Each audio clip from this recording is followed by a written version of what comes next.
Okay, good morning. This is the first meeting of the Scrutiny Committee since lockdown.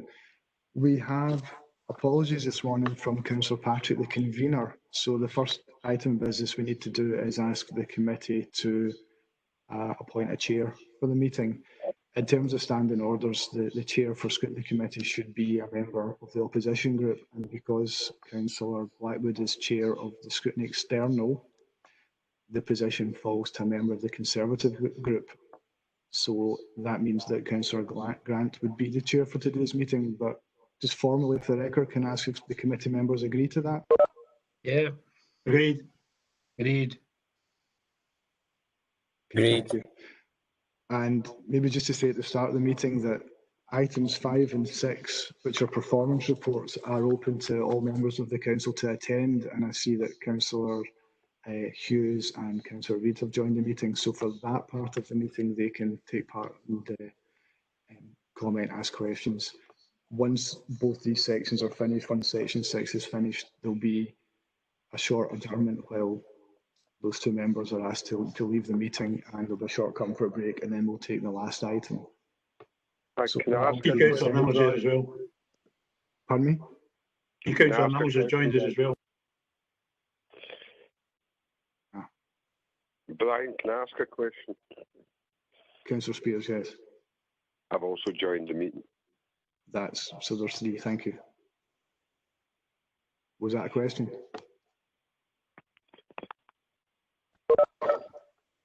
And I see Councillor Murtaugh's joined us as well. Okay, and as ever, the protocol is if members and all participants can have their microphones turned off, except when they're speaking, that will save any feedback. That doesn't apply, obviously, to Councillor Spears and Ross McLean, who have called into the meeting. So when there's questions, if Councillor Spears can indicate when he has a question. So that all being said, I ask the convener to take the meeting. Good morning, everyone. Thank you for joining our first scrutiny meeting of the season. Can I start off? Is there any apologies? Just the apology from Councillor Patrick, convener. That's it. Okay, thank you. Can I ask if there's any declarations of interest? And if I could just clarify that, ask members to declare any financial and non-financial interest you have in any item of business at the meeting, identifying the relevant agenda item and the nature of the interest. Do we have any?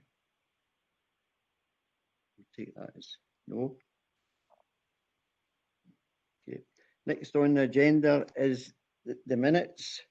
The minutes of the last scrutiny committee, which was held on the 30th of January 2020. Can we agree as correct? Do we have anything arising? Agreed. Agreed? Agreed.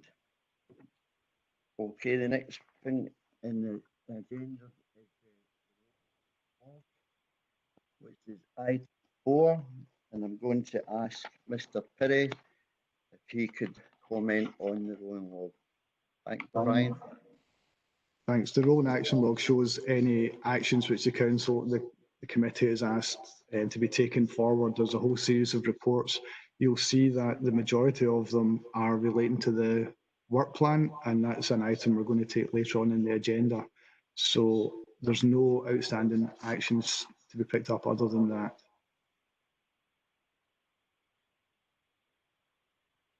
I don't know if any members have any questions on the remainder of the action log.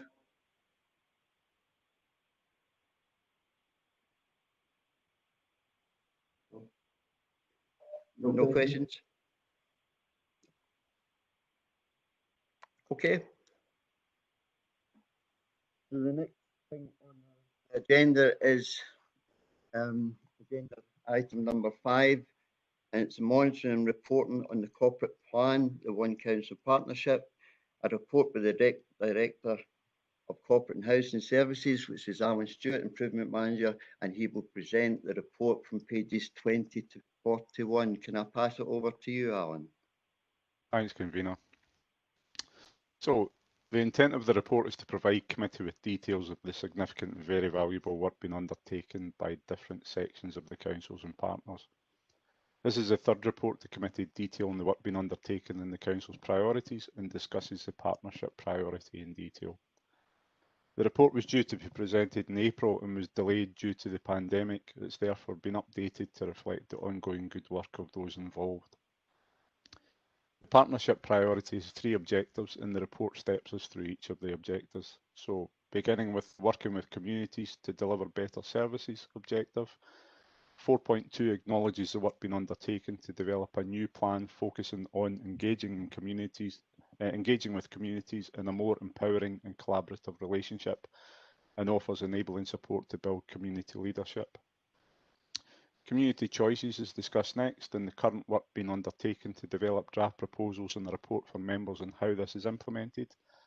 This is based on the principles noted in the report on community small grants, place-based budgeting and mainstreaming participatory budgeting, with a provision of £3 million agreed by members for community projects across the whole of Falkirk area over the next 2 years.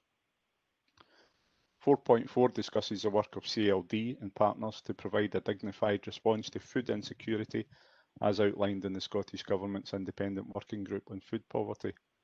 Working together with the organisations and areas noted, the report provides details of the 18-month period of development work undertaken prior to the establishment of the consortium. The Holiday Food Initiative at 4.5 discusses the work undertaken in 1920 and indeed in 2021, working with and designing with partners to provide food and activities during those periods to ensure children wouldn't go hungry. Moving on from children to adults, the Support for People project records a very valuable work linking in with the community groups and food banks to provide food to significant numbers of people during the pandemic. 4.7 briefly notes the role of the Health and Social Care Partnership and CLD in supporting health and wellbeing needs, while 4.8 discusses the successful approach taken by the housing teams to engage with their tenants to support them through the pandemic. Moving on to the Empowering and Enables People to be Self-Reliant objective, at 4.9 the report highlights the incredible work of CLD and partners to support work with unemployed people and the plans for further support of young people. It's evident that embracing digital technologies has been a major support during the pandemic, but not for all. At 4.10, the report acknowledges the work being undertaken across the council area to promote digital inclusion, providing opportunities to support learning. This approach continues at 4.11, where the Scottish Government Connecting Scotland project is discussed and details the devices provided to digitally connect people who are clinically considered at high risk of being digitally excluded. Moving on to the Promoting Stronger, More Self-Reliant Communities objective, the report discusses the approach being taken by the Locality Planning Group and the intended work to follow the 5 principles for community empowerment and the work undertaken to co-design locality planning. It highlights the draft plans prepared and the work being undertaken to develop an annual report. At 4.13, the report details the £100,000 funding secured by Children's Services and the Falkirk Champions Board and the joint work with the Falkirk Community Trust to support young people in the area, with some of their powerful quotes provided to highlight the impact of the significant work that's ongoing. Next, the report showcases the work of LGBT Youth Scotland and CLD to co-produce and co-design services with LGBTI young people. 4.1 briefly notes the work being undertaken through the Pupil Equity Fund towards family learning, aimed to mitigate the impact of poverty, its associated challenges of the well-being of families as a whole, and the subsequent impact on life changes for children and young people. At 4.16, the report discusses the engagement of council and RSL tenants to reduce social isolation, loneliness and the resultant health impacts as part of the Falkirk Health and Social Care Partnership Strategic Plan. Finally, at section 5, the report provides a graphical overview of the appended information aimed at monitoring progress of the partnership priority and objectives, and notes the work being undertaken to develop performance information for this priority. A quick gallop through the report, but you can see this has been a brief overview of a considerable report which highlights the significant and valuable work undertaken by council officers and partners, especially during a very challenging period. And convener, we would now welcome any questions members may have. Thank you, Alan. Okay, members, do we have any questions? Yes. Yes. Councillor Spears has a question.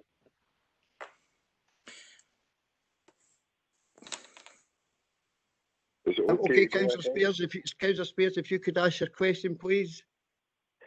It's on page 23, 4.4, Falkirk Food Consortium. I would just like to say a huge thanks in Grangemouth to the Kerseybank Community Project, which I believe is the biggest food bank in the district and has handled the most cases. But I am very sad to hear that they are no longer receiving food via Falkirk Council. And since work has tried to start up, a lot of people have been made redundant when furlough has finished, and their job is ever increasing. And it's sad to hear that they're no longer getting any supplies through Falkirk Council, but they are getting a lot of referrals through social work. Can you explain to me how this has stopped so suddenly? Thank you, Councillor. Could I invite Sally Buchanan to possibly answer Councillor Spears' question, please? Yeah, I certainly can do, and I think Mark Meakin may also wish to add to that as well. So we are working closely with the community food providers across the Falkirk area to discuss how we look at supporting them to take a sustainable and dignified approach to addressing food insecurity over the longer term, recognising that the situation we are in is not going to go away, and indeed there is likely to be increased unemployment or increased demand for food potentially as people come off of furlough schemes. So we are working actively with the food projects to look at how we can take a sustainable approach. In the meantime, we have had discussions with them to make sure that they have sufficient food to be able to meet the demand over the next few weeks as we have these discussions, and we understand from all of them that there is no issues in terms of volume of food available. And indeed, we have said to them, if there is, we can look at emergency funding to address immediate food supply. I'm not sure whether Mark Meakin would like to add anything further to that. Sally, thanks very much. For information, Councillor Spears, there was representation at a meeting on Tuesday from Kerseybank Community Project from Angela Bradley. She was attending there and she contributed to shaping up the model for the future. This was the first of two meetings that we're having with community organisations and community food aid providers. The next one will be next Tuesday, where we actually try and bottom out a model, and we'll bring that paper back to council for approval. I would just like to say, for your information, there has no food being delivered this week, and the supply is getting higher and higher, and the referrals ever increasing. So you can send as many people there as you want. They can't do a lot without supplies.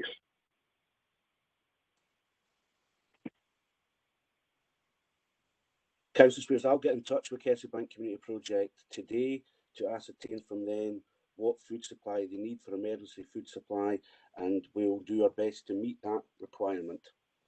And also, it would be helpful if they said in-date food. Okay, I realise that's been an issue, not certainly from the I would council. treat it with all urgency. I certainly think in-date supply has been an issue for Fairshare Scotland and not from council supply. Thank you very much. Okay, thank you for that. I hope that answered your questions, Councillor Spears. Thanks, Mark. Thank you, Sally. Laura. Thanks, Chair. And Sally and Mark have covered probably some of what I was going to ask. And again, like Councillor Spears, I think we're all in awe of all the work that the communities have done over the pandemic, and also to CLD and their staff who've gone above and beyond, and not just the way that they have shown their caring attitude and caring side and gone, has been fantastic. And certainly running the food bank here at Earth, I've had a lot of contact with the staff and monitoring officers, and they've been really, really helpful. Obviously, one thing that has become clear over that time, not just from the challenges we faced at the beginning, but as we wrap up and move on, and different organisations are moving on in different ways. Some are moving back to the pantry model that they had previously, some are starting up totally new, and some organisations came on board that are not mentioned and not part of what the model is currently, as outlined in the report, the Falkirk Food Consortium. And we saw obviously here in Carscneard and Trist the role that Stennismuir Football Club played, and Keble Abbott and Stennismuir Beautiful played in conjunction with the schools. So I suppose my question is, there's been a lot of learning that we've had to do through CBS, CLD and the different groups, and how Sally, Mark and the team together are going to take forward all the learning from that time in the pandemic to come up with a model that fits across the whole district and is flexible. Because one thing that is very clear has been highlighted by Councillor Spears is where I've wound up the food bank here and submitted my grant return yesterday and paperwork, it's not the same in every place, and every place face different issues. Here in the Cars we face a lot of issues with transport and things like that are different in Stennismuir. So how are we going to capture as a council the different models and the challenges that we had that were very clear from the beginning? And I believe obviously you've said there's going to be reports coming forward with some detail about what will be looked at, who will be involved, and the timescales would be very welcome. Thank you, Councillor Nutter. I think the points you raised are really relevant to looking to the future for how we can tackle food security across the Falkirk Council area. Certainly, what we're keen to do is to work with the community food aid providers and other national bodies so that we co-produce a model that can be deemed as meeting the short-term and medium-term needs of communities and access to food. Part of that will be what was agreed on Tuesday will be the move towards a food pantry model that's more sustainable, and it's not just directly linked to Falkirk Food Consortium, that's across the whole of the council area. And CLD and other partners, including Forth Valley Health Board, have indicated their desire and willingness and commitment to support the development of that model, as has Fair Share Scotland. But that's only one element of it. We've got to look at the whole food system, and we're looking at how we can support community growing going forward, how we can access local providers and produce locally rather than having to purchase from national supermarkets, so that things are much more sustainable. That's the type of model that the group's talking about, and it's very much a co-produced type of model, so that we're getting the commitment and investment of the third sector and community organisations to carry on with this really, really valuable work. And I think you're right. I think there was a range of providers involved in the first 22 weeks of the pandemic in terms of providing food, and that range from the private sector organisations, that can be local restaurants, as well as supermarkets providing valuable food to the community food aid providers so they can get it out. We had other public sector bodies involved, environmental health, we had Forth Valley Health Board involved, we had the Falkirk Health and Social Care Partnership directly involved in funding part of the work that was going on, as well as Falkirk Council. So really it was a collective, a collaborative partnership, and that's what we want to build on going forward. So the next couple of weeks we'll be developing the ideas, and we'll share them with elected members going forward. But certainly it's really about sustainable approaches rather than emergency food, trying to move towards a recovery type model. That's what we want to do. I don't know if you want to add any more, Sally? The only thing I would add to that, Mark, is just slightly wider than food. We are making sure that we're capturing the lessons learned and the ways of working and all the positive work that has gone on across the COVID situation. There is an evaluation piece of work that's being led by the Health and Social Care Partnership with CVS Falkirk, and it's looking at the whole kind of third sector response and trying to capture the scale of that, and again capture some of capture the lessons learned and the good practice coming out of that, of which there is a lot. So we are making sure we're doing what we can to capture all the learning from that. I can just add to Sally's point. Part of the learning has been that the Food Consortium only had about 8-9 members. The actual number of community food aid providers towards the end of the emergency pandemic, part of it, rose to 21 providers. So there was a significant increase in terms of the providers. That posed many challenges to everyone, but we managed to get the food out to the people who most needed it and benefited from it. So we need to recognise that the significant increase in the number of community food aid providers that happened in the last 4 to 5 months, quite significant. Thanks for those answers, Chair. With your permission, I just want to add that the role, I think that the lessons learned and the capturing, and it's in no way being critical of what the efforts of everybody involved, because they've been Herculean and over the whole period, and exhausting, I think, for volunteers across the board in every community, absolutely every community. But they're so critical to learn from the start, because probably towards as we went on, some of the things became problems because of for very good intentions, we didn't have that captured learning at the beginning, and I think it's as we move forward, and we're not done with this pandemic as well, but we have other challenges ahead of us and other things which may pose not just food insecurity but other insecurities. We need to know how our communities across the whole of the Falkirk district respond to those emergencies. So I'm very keen, and as you know, to be involved in any of that work and the learning that we gathered locally. But again, and I say the work of CVS2 and the NHS and training and all the things coming together, and the community food growing to go forward. It's been fantastic. We just need to make sure we don't lose in the quest to see how wonderful it was, we lose some of the things that we must learn and move forward from. Hi, can I come back in with another question? No, I've got a question. Thank you. Excuse me. Wait a minute, Councillor. It's Councillor Binney next, then we'll get on to you. Thank you, Convener. I would like to say thank you very much to all the council workers and services, and obviously I want to thank our communities. This has been unprecedented what's actually happened, and everybody has risen above and things like that to help out during this pandemic. I have several questions actually on this report. What I would like to say, it's been a huge learning curve for everybody. It's not been streamlined at the beginning, though it has got better as time has gone on. Also, what I would like to mention as well is not all communities are the same. Some need a wee bit more support and a wee bit more learning. I think all communities have been absolutely amazing. As a matter of fact, my communities like Hull Glen and Tamford Hill haven't really been mentioned very much in this report, and I'm a little bit disappointed, as a matter of fact, because they've complied with all in a fast period of time. They've worked at a really quick pace, as a matter of fact. And what they've done is they have complied with all the things that was asked of them. They got their learning, got their training, and they participated, and they've now actually got food pantries in a short space of time. But we're considering the report, I don't know if you want all my questions at one time, or do you just want one question at one time just now? My first question is regarding the corporate plan, One Council, page 23, 4.3, community choices, participatory budgeting. So the question I'd like to ask is, what do you mean by the agreed geography?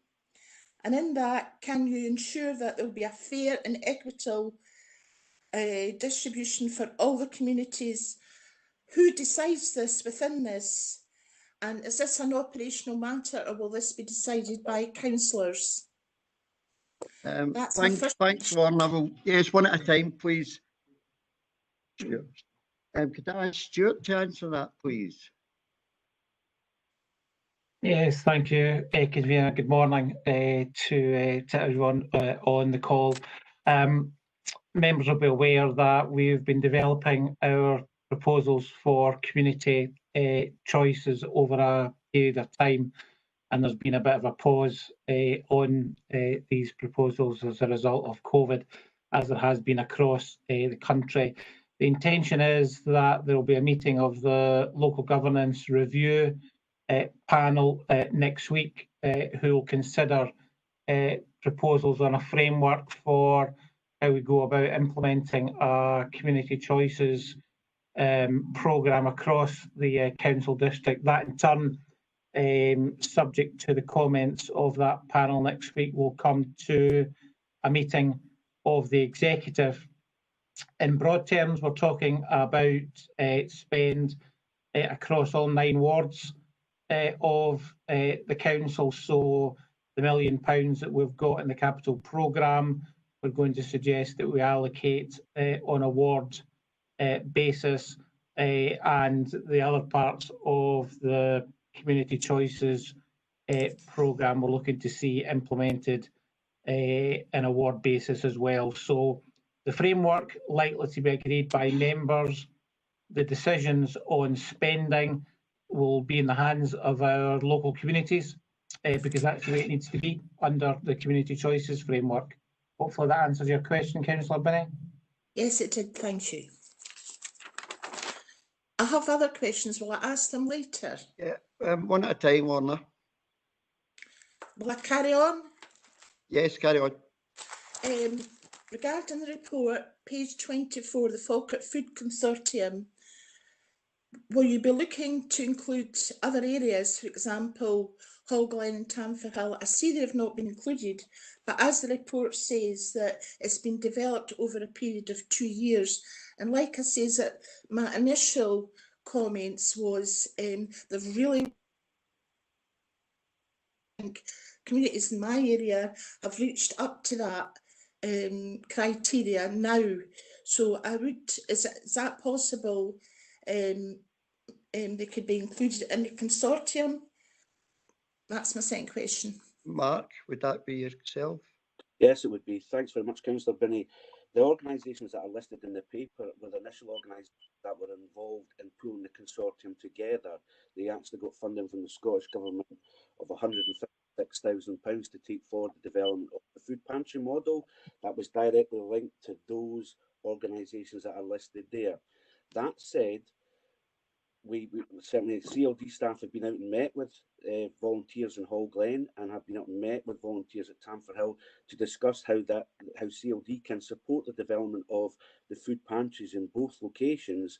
And as far as I'm being led to believe, the volunteers there have received their support really well and have taken that forward and are continuing to consult with the CLD workers locally to ensure that they're getting the support to do that and the support that they're getting from Fair Share Scotland as well.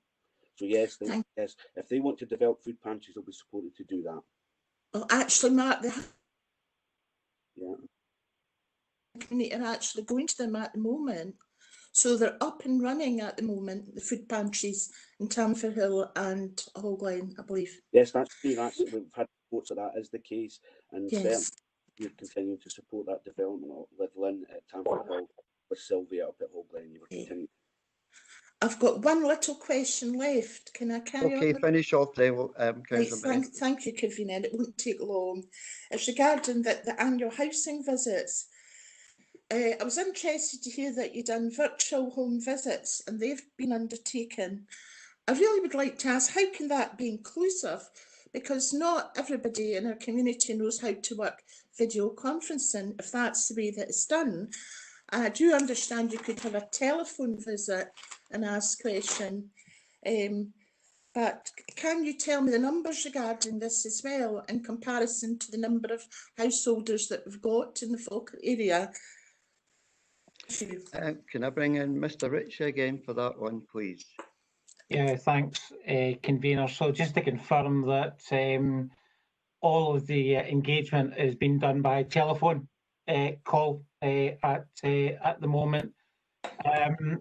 So there's a number of calls being made at the moment. So the work of the team is covering things like the annual housing visit, which we're using as a bit of a kind of tap into welfare to find out if there are any agencies, any help that the tenant or tenant's family could be doing with, find out what their experience is of COVID and any support that they think that they require as a result of that. We're also picking up issues around voids issues around capital programme, fencing contracts, issues around tenancy, sign-up agreements. So I don't know, maybe over the course of a month, we might do something like 2,500 calls across these 4 or 5 areas that I've mentioned. We've got 16,500 properties. So, so there's work to be done, you know, on this. I think the other thing to say is that, you know, our housing officers are out now walking their patches, so should be picking up on estate management issues, untidy gardens, etc. So, you know, our housing service at the moment is a combination of walking the job, what can they see with their eyes, reporting that back to take further action, and it's telephone calls at the moment in terms of discussions with our tenants. Thank you, Stuart. So how do you pick your sampling on that to make it inclusive with regard to the residents in Falkirk Council area? Well, I think what we try and do is we work with our colleagues in revenues and benefits and look at things such as rent arrears and those tenants who have stayed the right side of payments for rent, who might have just started to slip into arrears, and it's about just trying to make that early contact with tenants such as those, try and see what offer of support that we can provide as a council or tap them into another agency. So that's just one example of how we would sampling would be too strong a word, I think, to describe what it is that we do. But there is a bit of science in how we're looking at this. Thank you very much. Thank you, Mr. Ritchie. The next one is Councillor Blackwood. If I could just give you a quick rundown at the moment. It's Councillor Blackwood, followed by Councillor Nimmo, Councillor Black, Councillor Goldie, Councillor Hughes, and then Councillor Spears coming back in.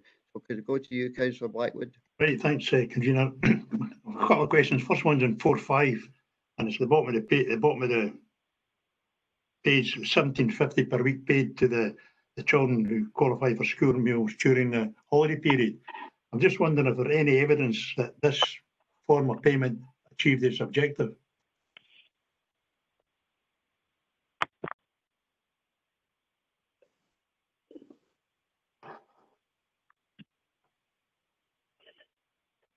Sally, maybe take that one up. I can do. Robert.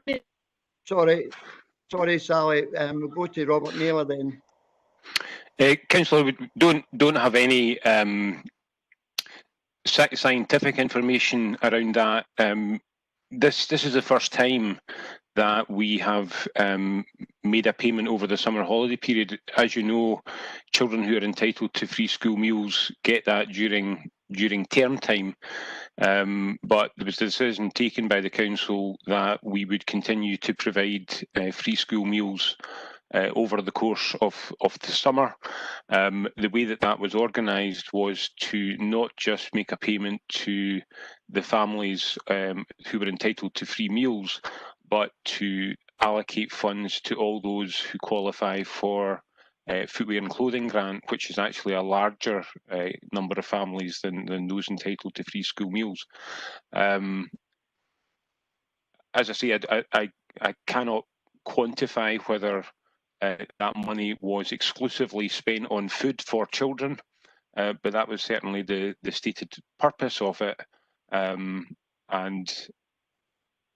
I think it would be our intention to review that in terms of future summer holiday periods.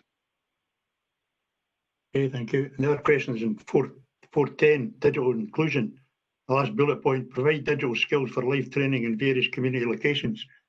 Obviously that couldn't happen during the pandemic, so what did we have in place to help out this situation? It's a very good question, Councillor Blackwood. Certainly what staff are now doing is that they're obviously with COVID and the COVID restrictions that are upon us, we're looking at developing a blended learning approach where initially people can come together in very, very small groups on one-to-one meetings with social distancing being in place, and that we can take them through the initial start-up and how they can actually get online, how they can use video conferencing, how they can use other parts. And a lot of the learners that we're working with can now access, or have been able to access, some connectivity and PCs through the Connecting Scotland project that's identified within the paper as well. So there's a number are accessing that, and a number of these are very vulnerable people, and they've welcomed the opportunity to take their learning online, and the skills that they develop in the initial meetings helps them do that, and then we move online and work with them like in that way. And certainly the impact this is having has been fantastic in the last number of weeks. That, you know, the confidence that people are getting in using digital means, whether it be a new device that they've been able to acquire or their phones, if they have them, has been phenomenal, and it's opened broader things up in their lives so that they're able to access potential discounts online, shopping online, etc., etc., as well as accessing the council website, of course, and that's what we've been keen for them to try and do. It's meant a lot in terms of applying for various entitlements that they're entitled to from the DWP. So it's had a big difference. We recognise that connectivity is still an issue going forward, that if we want to try and continue with this online learning, that there's going to be a number of people who require to access PCs as well as laptops and phones. And certainly the Connecting Scotland project that we're working on with the Scottish Government, and Sally can give us more on that, is very much about that, is targeting the most vulnerable people. So it's a good question, Councillor Blackwood. Yes, yep. Okay, thanks for that, Mark. Certainly sounds encouraging. Thank you. Thank you, Mark. Councillor Nimmo, do you have a question?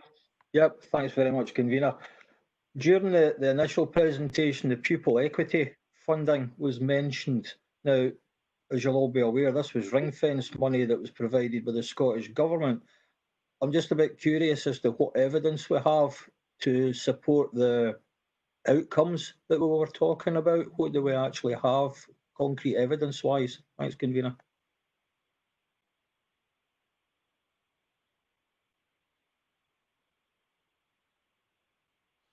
Mr. Naylor, could I ask you to come in on that one, please? Yeah, I think actually the work of the Scrutiny Committee at one of its previous meetings asked for a report on that. So there's work ongoing on that, and there'll be an analysis coming forward of the impact of pupil equity funding across a range of measures. One of which will be the health and wellbeing aspects of where monies has been spent, but also the impact of the monies on closing the attainment gap. Maybe pass over to Mark just to say a little bit more about the PEF funding that was used in terms of supporting families linked maybe to the food and the poverty aspect of that expenditure. Thanks, Robert. Yeah, the family learning that's detailed within the report is very much about working with the pupils and working with their families to improve, I suppose, the conditions and the ways that the family learns together, and that in turn hopefully will lead to an improvement in the achievement and attainment of the pupils at school. We have done extensive research with a number of families that we've been engaging with to talk about the transformational change that the family learning has had on the pupils and on the family. And what's coming back from that is very much about the confidence and the competence now to learn as a family, that they're reading, they're writing together, they're learning together, and they're not just doing that in terms of reading and writing, they're doing it in a social practice way, so that they're actually, the example that Robert gave was that they're actually cooking together, but they're writing recipes down together, they're doing that type of thing together, and that broader learning is having transformational impacts in their wider life. Reports back from schools saying that the young person's attendance has improved, the way the young person's achieving in the school has improved, and that will have a knock-on effect of what they're actually attaining in the school. So it's a positive story all round. The family learning approach that we've taken within Falkirk has been recognised nationally by Education Scotland, the HMIE, and they came out to visit one of our projects towards the end of last year out at Carnshaw Primary School, and actually the words were, we're blown away with the amount of change that we were seeing in terms of families due to the CLD intervention. We've also been recognised nationally by Youth Link Scotland and Education Scotland, and we were given some extra funding over the summer, just recently, to undertake a project in Falkirk High School as a pilot project to look at how we can use digital learning to support the families to engage in family learning as well. And that's been evaluated externally. And the feedback that I was getting last week was that the positive outcomes for families and their pupils has been significant. But we'll provide a report back to the Education Executive in the near future on that project. So family learning is demonstrating quite impactful results.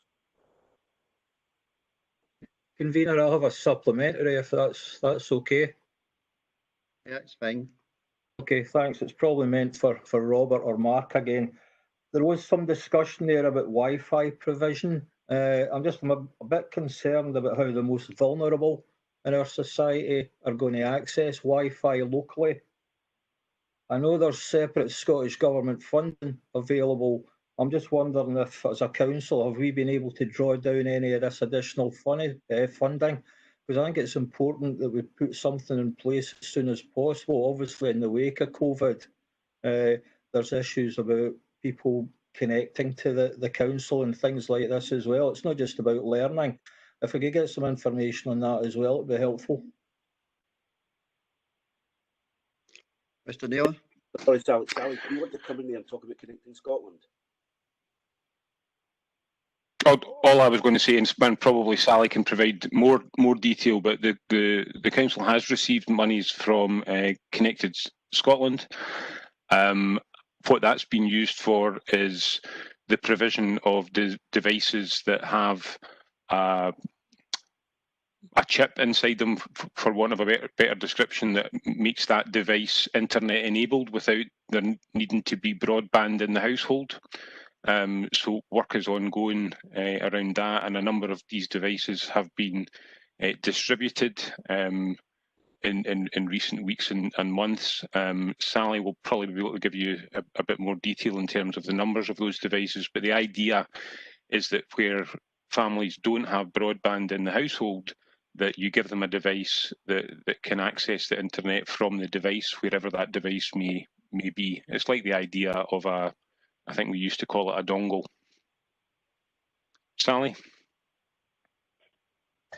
Yeah, I'm happy to come in on that. I know more about the side of Connected Scotland than the education side, so I can talk about the work that I've led, but I know a colleague in education is also leading a similar project but dealing with school-age pupils. So as part of the Connected Scotland project in the first phase, we've talked about that within the report, but the Falkirk area received 205 devices. These devices came with a MiFi device, which gives you data. So it's not quite Wi-Fi, but it's mobile data, and that gets the household online. So as well as the device, there is that connectivity, and there is also considerable support to get the family on board. We got 205 devices in our initial allocation. However, due to the quality of applications that came forward from the Falkirk area and the fact that we managed to get this progressed reasonably quickly in comparison to other local authority areas, we have managed to get hold of an extra 28 devices for the Falkirk area due to them not being allocated across other areas. So I'm really pleased about that. It might be small numbers, but it makes a massive difference for the families who receive these devices or the individuals who've received these devices. The phase 1 devices were very much focused around people on a low income who would be digitally excluded due to low income and who had that clinical vulnerability which put them at risk of COVID, and therefore they were required to take extra precautions. So it was quite a kind of niche people that we were looking to support through this. But as I say, that some of the feedback from some of the people who got these devices, they were absolutely overwhelmed that they'd been given this and the difference that it would make to their lives. There is a second phase of that part of Connected Scotland that is ongoing now. It is open for applications till the start of October, and it is focused on low-income households with children which haven't been caught through the education side of things, and also on care experienced young people. So again, we're working to make sure we get a lot of high quality applications in from organisations and services across the Falkirk area so that we can make sure we get at least our share of the devices. On the education side of things, I say I've been less directly involved in that. It was administered in a slightly different way in that I think we applied for money that allowed us to then purchase the devices and connectivity. But again, connectivity was a feature of that. Again, via these MiFi devices, so it's not Wi-Fi, but that means it doesn't need installed into somebody's house. It gives you data in a similar way to tethering to your mobile phone. I'm afraid I don't have the figures in front of me for how many households will be provided or how many children will be provided with devices through the Connected Scotland education side of things, but we can certainly get that information to you as a follow-up if that would be of interest. Thank you, Sally. You okay, Alan? Okay, Yep, that's fine, Councillor Convener. Black. Councillor Nimmo, are you wanting to come back in? No, that's fine, Convener. I'm happy with the responses that I got. Thank you. Okay, thank you. Councillor Black. A couple of questions or a couple of comments to make. Firstly, about the food activity during the pandemic. I'd agree with everyone else. It was a fantastic response all over the area. We had people coming together and delivering, doing great things in a very short space of time. And I think I agree with Lorna that we can, like, we did a great job, but we can take the learning from that and going forward do an even better job. It was great to see like people like SIP and Cora and the council, CLD, everybody working together. CVS, they did a great job as well. But one of the things that concerns that I had was that Fair Share. Now, Fair Share is a great organisation, but I would agree that sometimes the fruit and vegetables wasn't of a very good quality, and it also seemed to always come on a day, on a Friday, when the actual food parcels probably went out on a Tuesday, Wednesday or Thursday. So there's something to be done about coordination and about the timing of things going forward. With regards to the housing visits, I'm glad to see that they've started again. That's really reassuring. But I really think that they were needing to be, well, the housing phone calls are being done. There is a backlog in repairs. Like, there's definitely a backlog in repairs, and some of those repairs are quite important but are still outstanding. So I think that we really need those housing officers out in the estates and having a wander around in any way that they can converse with people and tenants. And it would be better. I mean, I'm doing home visits, but I'm doing them in a socially distant manner. I'm not saying that the staff should go to people's houses, but there must be some way we could do it, street surgeries or something.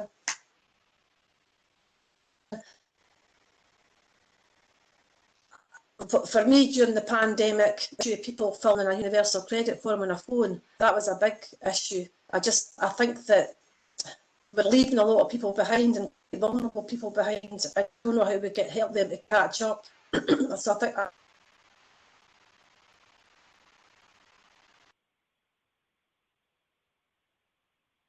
the gap.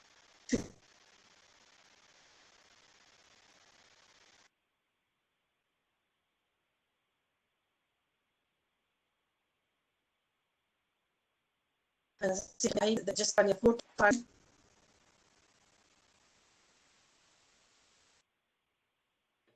Councillor Black, we've lost you for a second. So can you hear us, Councillor Black? Can you hear me now? Can you hear me? I've got you now, yes. The housing contribution statement, you know, we've got a lot of people living in the high flats, and that's like an older kind of a care village type environment, and they obviously can't meet in those community halls. So is there anything we're going to do, because over the winter we're going to have COVID back as an issue? Is there anything we can do to reduce loneliness and promote well-being while people are stuck in and so many people are stuck on their own in the high flats? Thanks, Councillor Black. A lot of them were comments rather than questions. Mr. Ritchie, could you take up that last one there with the high flats? Thanks, Convener. That's a good point that Councillor Black makes, and something that we'll work on over the course of the next few weeks or so to see what kind of plans we can come up with for use of communal areas. Maybe just to go back to the other point that Councillor Black made regarding housing repairs. Our full housing repairs service is back up and running.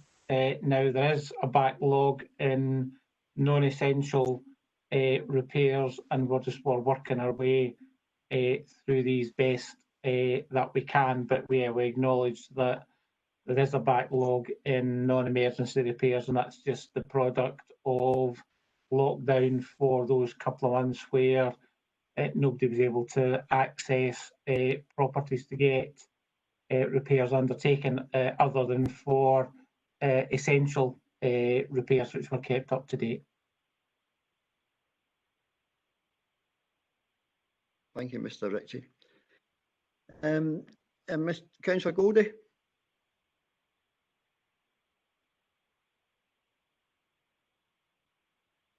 You're on mute, Dennis. Sorry. Is that me now? Can you hear me? Yep. Right, can you hear me now? Right, sorry. I agree with most of what's been said, certainly with the communities and our staff. Everyone's put their shoulder to the wheel, you know, so that's been excellent. But one or 2 points, and it's basically page 26, 4.8, annual housing visits. And I understand what Stuart's saying about essential repairs. But if tradesmen can go into people's houses, how can the house department not go into people's houses? That's the first point. Secondly, I first came on the council in 1980, and I've never had as many complaints about behaviour in other people's homes, but complaints for neighbour responses and neighbour disputes. Since I never heard as many as them since, and as I say, 1980 was when I first came on. And they didn't appear to be getting addressed properly, maybe due to the fact that housing officers aren't going out and doing a proper conversation, but it's certainly getting quite grim. And the other thing about that is, it used to be as well that when somebody got allocated a house, for openness and transparency was always a favourite phrase that comes to mind, that the tenant would be asked if they wanted the councillor's name and contact details for the future. So on that sheet, we saw where the tenant was coming from and where the tenant was being allocated the house. That has been stopped. And I wondered, just because I've been around for a wee while, I wondered if Mr. Ritchie could tell us, and the problems that have been in the cities in Glasgow and Edinburgh and right across the country, of course, due to people being put in hostels. Our housing allocation system was suspended, and we had people, the system was changed. I wonder if Mr. Ritchie could tell us, did we take people in for the cities at the request of Edinburgh or the City of Glasgow to bring people in for the cities, whilst their own people on the list weren't getting housed? Mr. Ritchie, you want to take that up? Yeah, thank you, Convener. No, not to my knowledge, that wasn't the case. We were allocating houses for homeless purposes during those couple of months of lockdown, and those homeless presentations would have been those with some local connection. As far as the information that is provided to members on new allocations, that's a bit of an old chestnut, that one, and I think there might be a GDPR issue involved in that, but I'll certainly undertake to take that one away and have a look at it and come back on any change that there's been in practice as a result of COVID on that. As far as antisocial behaviour is concerned, I think that there's evidence from across the country that there have been maybe tensions is the best way to describe it in households and across households as a result of the difficulties that people have experienced during a couple of months of lockdown. As far as trying to deal with that on the basis of antisocial behaviour, as you know, we've got our antisocial behaviour team. I'm not quite sure what the numbers are, but I know we've seen an increase in the demands of that particular team over the course of the last couple of months or so. And again, that's just something we just need to kind of try and work our way through. So, you know, Councillor Goldie, you know, referenced the fact that he's been a member of the council for a significant period of time, and over that period of time, the last couple of months or so has probably been the highest number of neighbour disputes that he can recall. And I suppose I would just suggest that that's perhaps just due to the uniqueness of the circumstances under which people have been living in the last couple of months. Yeah, could I just respond to that, Convener? I appreciate the points that Stuart's making, and I guess I'm a kind of old chestnut as well. But we did send in the addresses of people, and I know the law changes, but when people were requesting us through the council, when they got an allocation, they requested to get to know the councillors' addresses. They were asked that. So I don't think that would be against the rules, but Stuart's got an awful lot more legal experience than I've got as well. But maybe, as I say, I'm just an old chestnut. But the complaints, the antisocial complaints, and I know Stuart's commitment to the cause, I'm not arguing about that, or the staff. But if you have got an antisocial neighbour, whether it's because of the lockdown or not, you expect the council to get there and get support to you. Some of these people are quite elderly and they're not getting the support, and really it isn't good enough. And I would be asking if we can't get more support into that team and get them to go and visit these people, because it's an urgent situation we're dealing with. Okay, Mr. Councillor Goldie, Mr. Ritchie is going to look into the GDPR side of it and get back to us. Mr. Ritchie, do you want to come back in the last bit there with Councillor Goldie, or will you get back to us in that one else about the response? I'm happy to try and find out some more information, and whatever I can gather, I'll share with Councillor Goldie. Right. Thank you. Thank you, Mr. Ritchie. Thank you, Councillor Goldie. Thank you. Councillor Hughes, followed by Councillor Spears. Councillor Hughes. Thank you, Convener. Listening to the debate and the discussion this morning, quite a number of the points I was going to ask have already been covered. However, I have, with your permission, wished to make an observation under 2.1, consider the performance of the council against the priority of partnership. And then I wish to ask 3 questions, one under 4.2, one under 4.3, and a general point about 5.2 performance indicators. Would that be okay, Convener? Carry on, Councillor Hughes. Thank you. In general terms, in relation to 2.1, in general terms, this report gives an insight into excellent partnership arrangements. It highlights breadth of talent across the Falkirk district, depth of project involvement.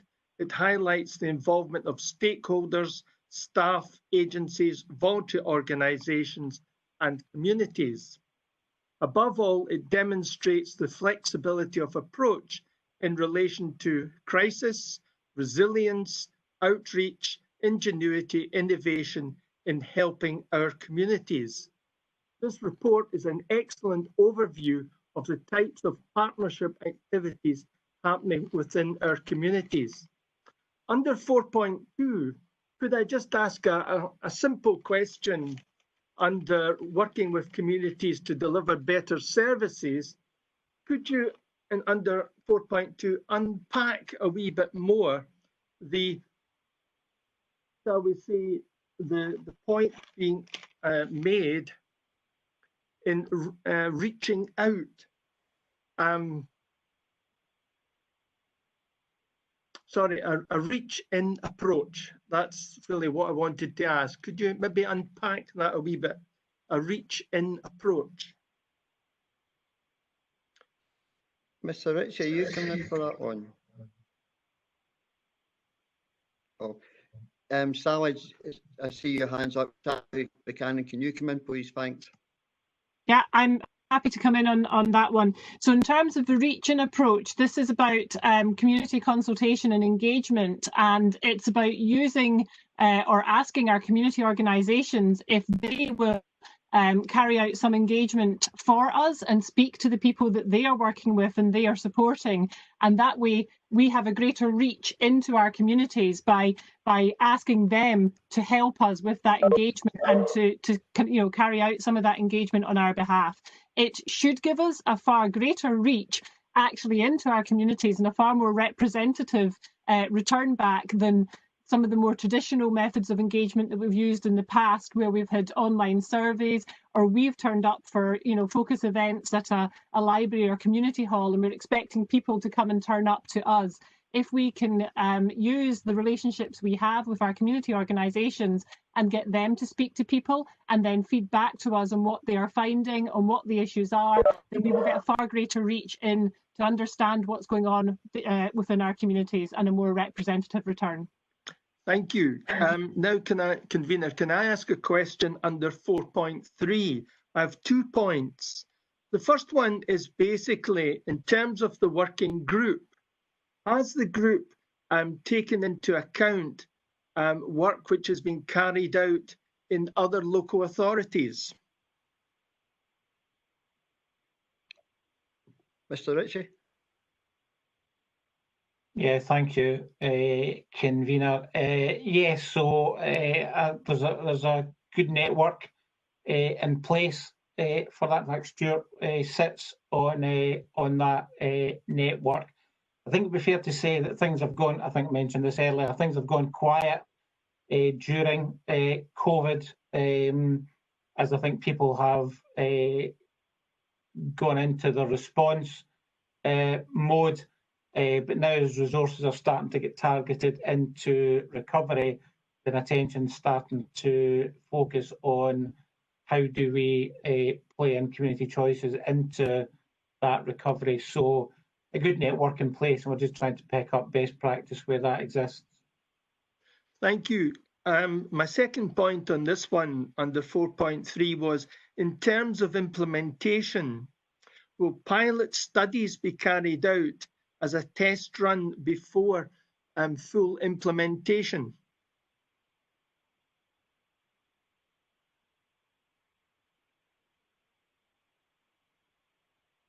Is that still with you, Stuart?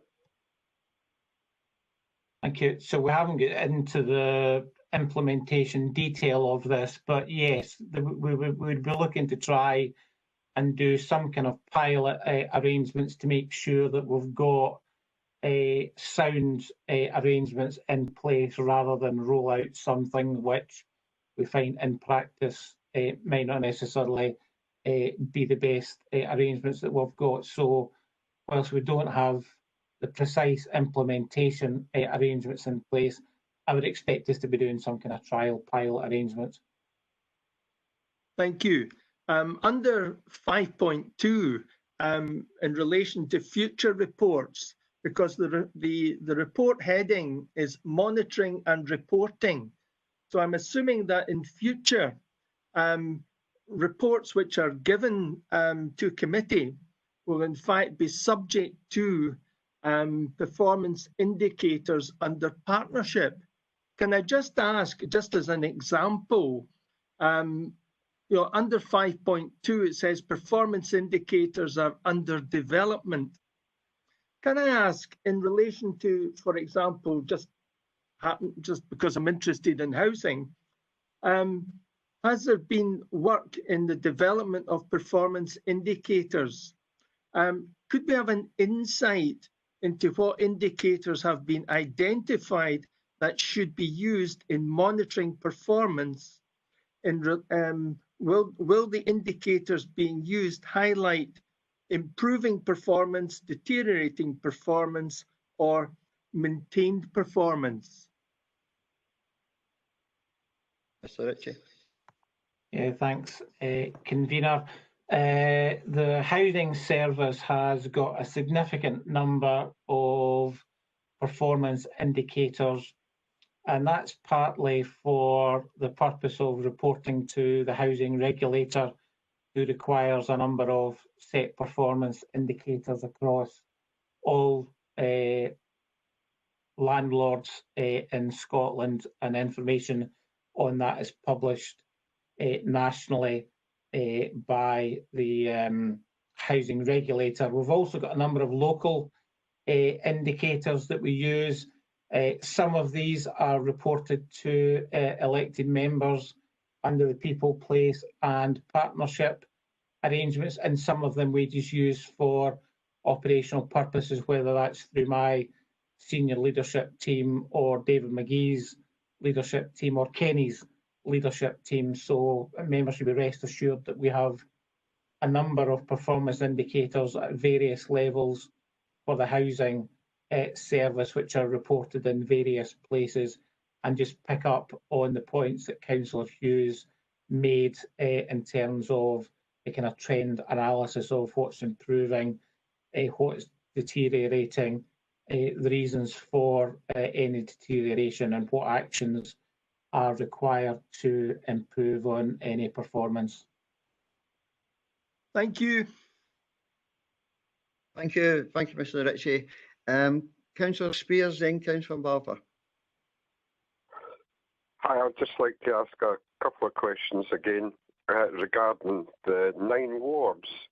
I believe there's to be a rollout of financial aid.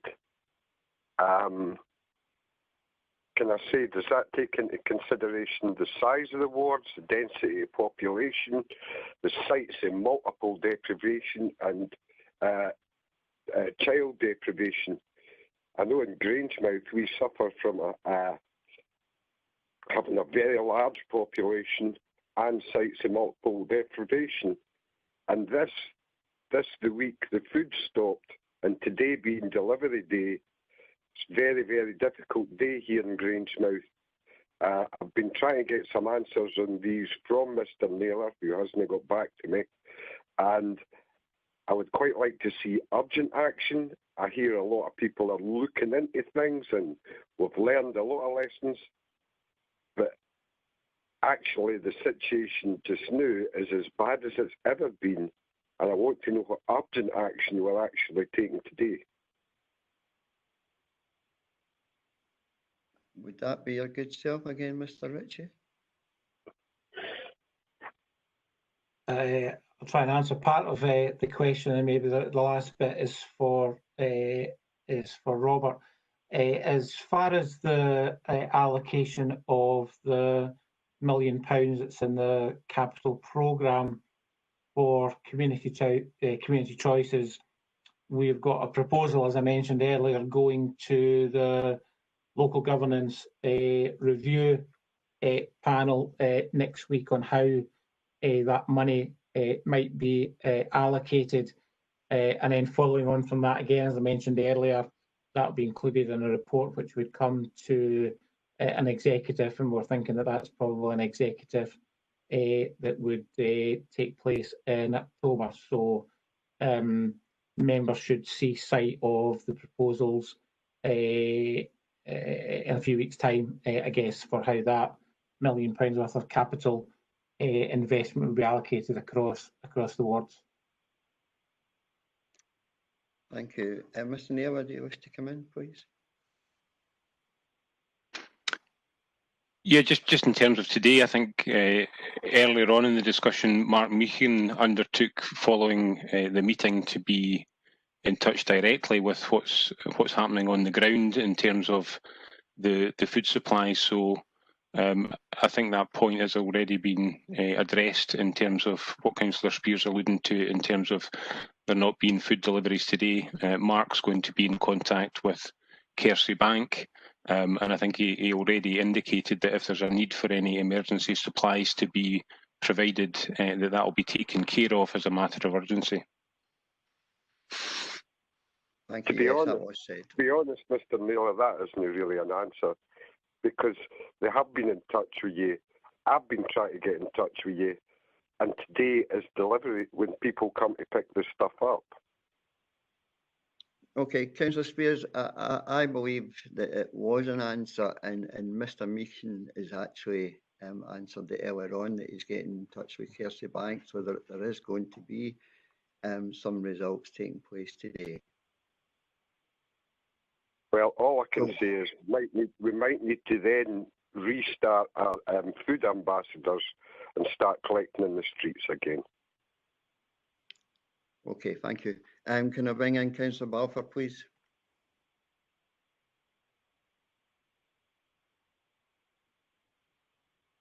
Councillor Balfour? No.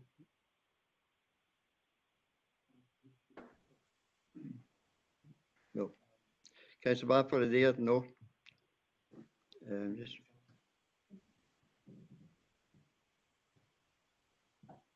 It's just said his mic's not working, David. David. Right, thank you, Alison. I just seen that the other now. You, Bob, can you ask the question, please? The question was, has there been any indication of issues with local children due to breakfast clubs not being permitted to operate at the moment? Can somebody take that up, please? Is that Robert Naylor, please? No, we have alternative arrangements in place in terms of children that might be arriving at school hungry. We've made arrangements through the head teachers and the staff and the catering teams in schools. So if children are arriving at school hungry, arrangements are in place that they get something to eat on arrival in the mornings. So the fact that breakfast clubs are not open has been addressed in another way. Thank you, Mr. Naylor. Convener, could I ask a question on the back of that, if you don't mind? It's to Mr. Naylor.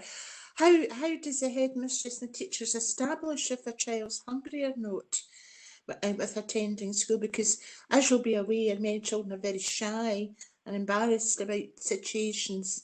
So how can that be established? Thank you. That's established through the knowledge of the support staff and the class teachers who understand and know the children that are in front of them. They know who their parents are and the backgrounds that they're coming from, and the way that, in fact, the children present in the morning. Obviously, it's not universal, but the point I would make is that the children that attend breakfast clubs are not necessarily children who are arriving at school to get something to eat. Predominantly, the children that attend breakfast clubs are attending so that their parents can get to work an hour before school starts. So we're actually going to be undertaking a piece of work to review breakfast clubs, what they're for, where they are, and who are the children that access them. Thank you, that's useful information. Will there be more community participation about breakfast clubs? Because I'm hearing in the community themselves wants to do them, and obviously all the community halls we've got could be a perfect place for breakfast clubs as well. There are some community breakfast clubs that operate, and absolutely, Councillor Binney, that's something that we would like to explore further. Thank you very much. Laura, Councillor Murtagh. Thanks, Convener. I just wanted to add to, and in some ways back up what Mr. Naylor is saying there as well. And I do obviously support the review of breakfast clubs, and I think that there's many reasons that people use them, and I myself has been for childcare purposes and made no bones about that. I do think that many of the things that have happened over the course of the pandemic and their impacts into the current period, because we're still in the pandemic, are hidden from view, and I would like to see that one thing that probably is hidden is that the role of the teachers, all the teachers and the pupil support teachers and the class teachers that know their pupils over that pandemic well, the schools have not been in, has been incredible in the way that they've been able to sensitively, confidentially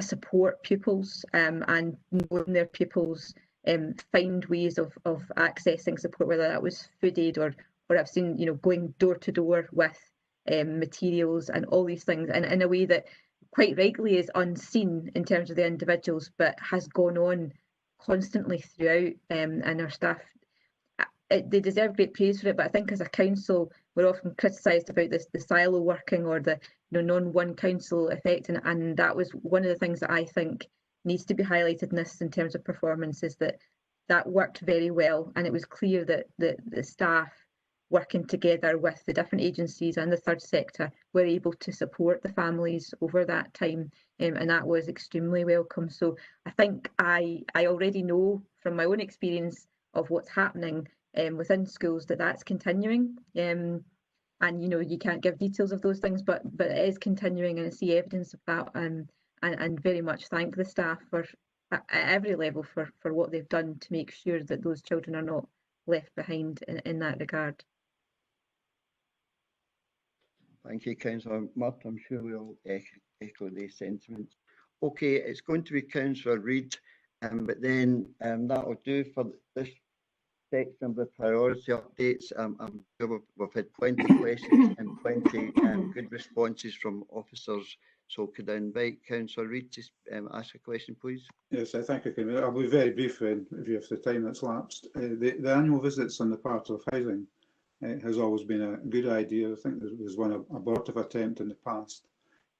Now, it looks as though Mohammed can come to the mountain, but can the mountain come to Mohammed? In other words, if I wanted an annual visit, is there a means by which I can contact housing rather than the other way around?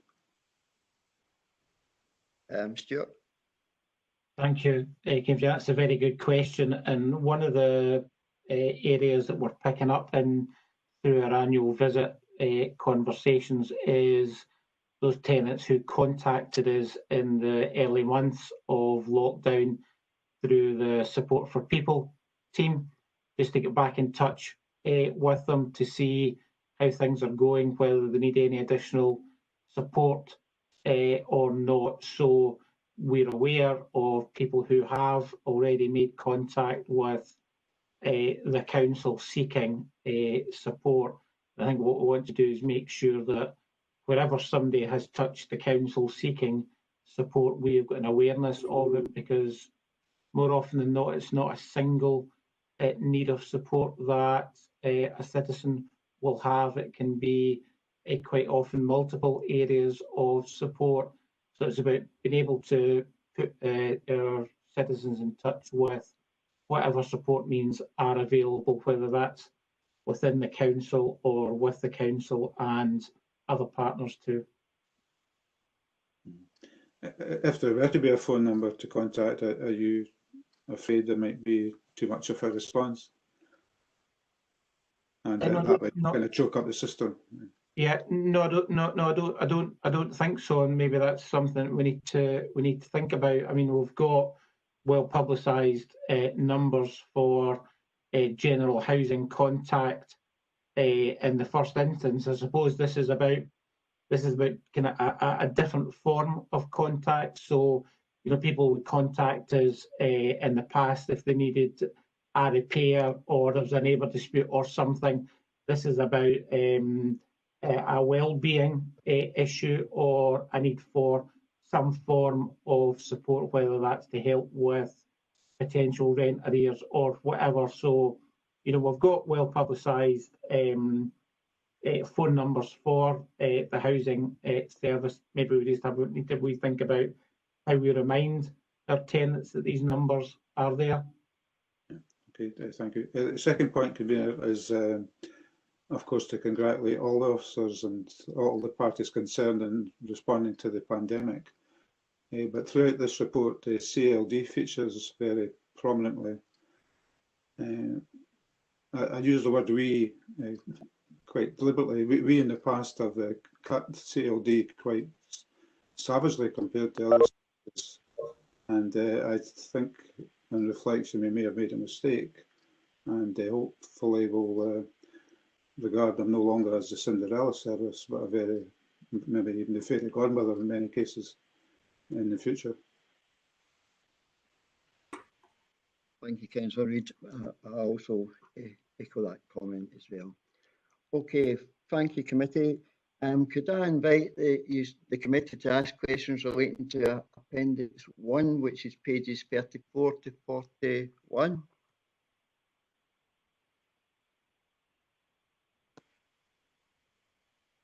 No questions? Okay. The Scrutiny Committee is now asked to note the performance of the Council against the priority of partnership within the corporate plan from April 2019 to current. Is that noted? Yeah. Right, thank you. Okay, could we move on to Agenda 6, which is local government benchmarking the framework for 2018-2019 report with the Director of Corporate Housing Services, which is Mr. Stuart Ritchie, will present the report from pages 42 to 52. Mr. Ritchie. Thank you, Convener. A bit of a change of gear for committee here. Members will be familiar with the annual performance reporting of the local government benchmarking framework data to committee. Information is usually published around January relating to the previous financial year.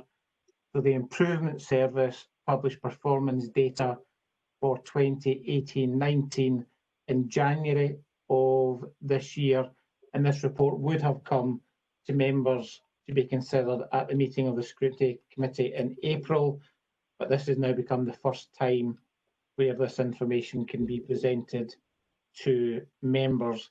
So it's worthwhile noting that this information relates to performance of 18 months or so ago.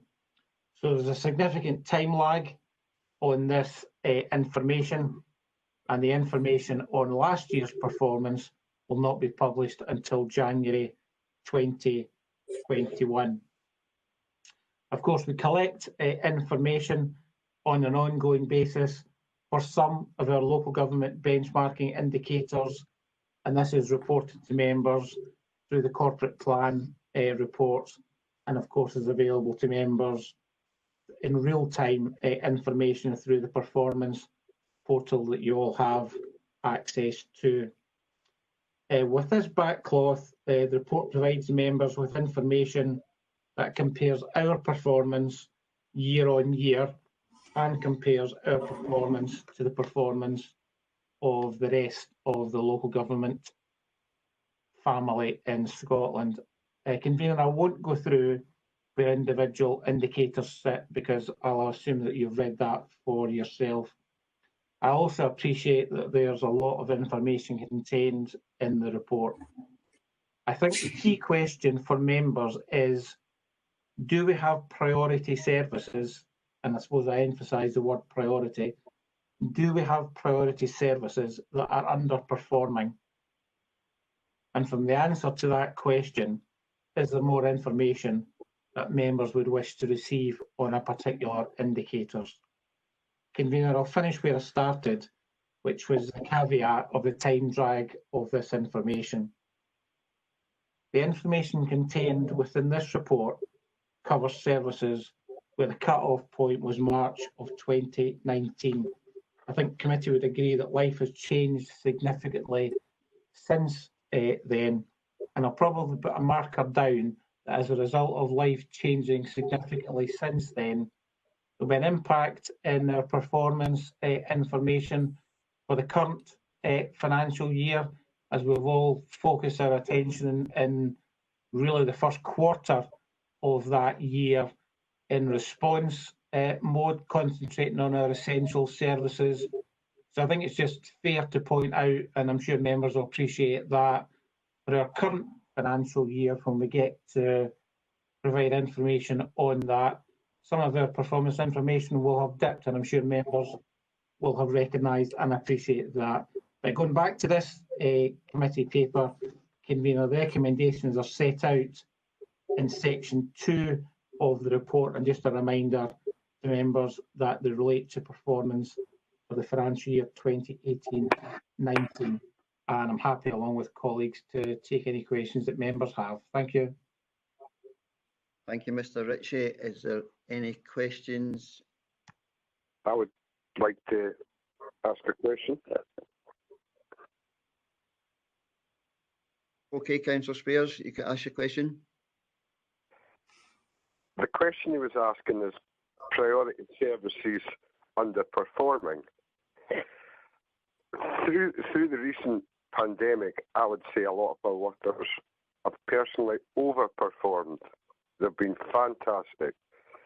Quite unbelievable, a lot of the work they've done. Our bin men, our refuge services, a lot of our housing staff. Quite remarkable. A lot of our tradespeople. Quite remarkable. But there is areas where I would say that has underperformed. And I'd like to ask Mr. Ritchie, as you know, we have an infestation of cockroaches in certain parts of Grangemouth, or a part of Grangemouth. Our management structure, would you say that's been performing or underperforming? Would you like to answer that, Mr. Ritchie? Thanks, convener. I'm trying to find the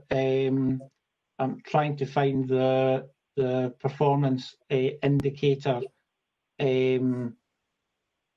that Councillor Spears is referring to. So perhaps if you could give me a reference for it, I would find that helpful. Councillor Spears. I'm asking a question on your statement. Do we, as elected members on a scrutiny committee, find priority services are underperforming? So the answer is maybe yes or no.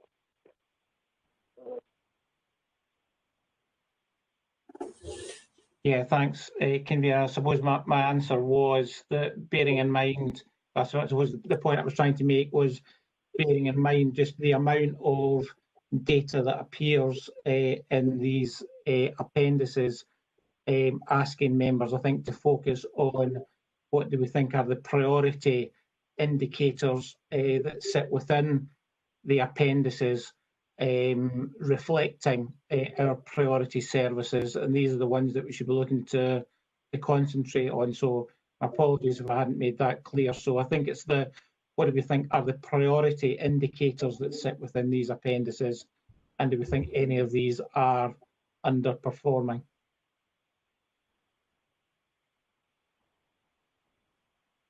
Thank you, Mr. Ritchie. Councillor Black. Thanks. Obviously, it's 18 months out of date, and I know that there's been a lot of work done in some of the areas. You know, I present the work to try and reduce the delayed discharges, etc. And I know that there's been papers coming to the executive regarding looked after children, and so could I maybe have a wee quick update about the looked after children, the costs for that at page 51, you know, CHN9 and CHNAA. And then another thing I would say is that one of my priorities after this pandemic is an economic recovery, and I think that we need to look at the town centre vacancy rates and again how we can help town centres. Mr. Naylor, could you come in for the first part and maybe Mr. Duff for the second part? Thank you, convener. In terms of CH9, which is about the balance of children looked after in the community against external placement, Councillor Black is familiar with the closer to home strategy, and the intention of that programme is to change the balance of care so that there are more children looked after in their community, either through family arrangements or kinship arrangements, and for us to reduce the number of children that are in external placements. Part of the strategy is to increase the number of foster carers locally, so that children can continue to attend their own schools and remain within the community. So that's ongoing work. As Mr. Ritchie said, the data here relates to the year before. We have made progress over the course of the last year in terms of the close to home strategy, but it is a long-term project, and it's something that we need to stick at and keep driving that agenda. In terms of the recent 6-month period, many of the aspects that we've been working on, we'd be fair to say, have stalled. But we are resuming with some vigour now, trying to get the various elements of that programme back on course as we are able to have more engagement with people than we were for a period. You mentioned CHN 9, Councillor Black. I wonder if you also mentioned another one. I think I meant what you've just discussed, but also about residential. I was thinking more about children with significant support needs, or maybe in placements out with the area, because obviously that costs us more, and I think we need to be looking again to have our resources here, which again meets the close at home agenda. Yeah, so those are very much the sort of placements, the external, quite expensive placements that we're working to try and come up with alternative provision for those children. So there's not a big number yet, but there have been children that have returned from those placements to more local arrangements, and that's a continuous process, as you know yourself. These are very individualised arrangements, and we need to make sure that we get exactly the right package in place for a child that's moving out of perhaps an external residential place. But that is work in progress, and we're beginning to see some traction in reducing costs for those sorts of placements.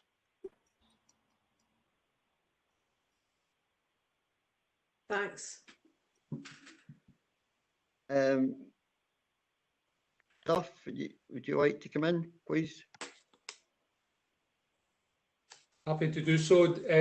Just in relation to Councillor Black's question on the economic recovery and the town centre action, the town centre vacancy rates, we have been giving a lot of attention to this in recent years.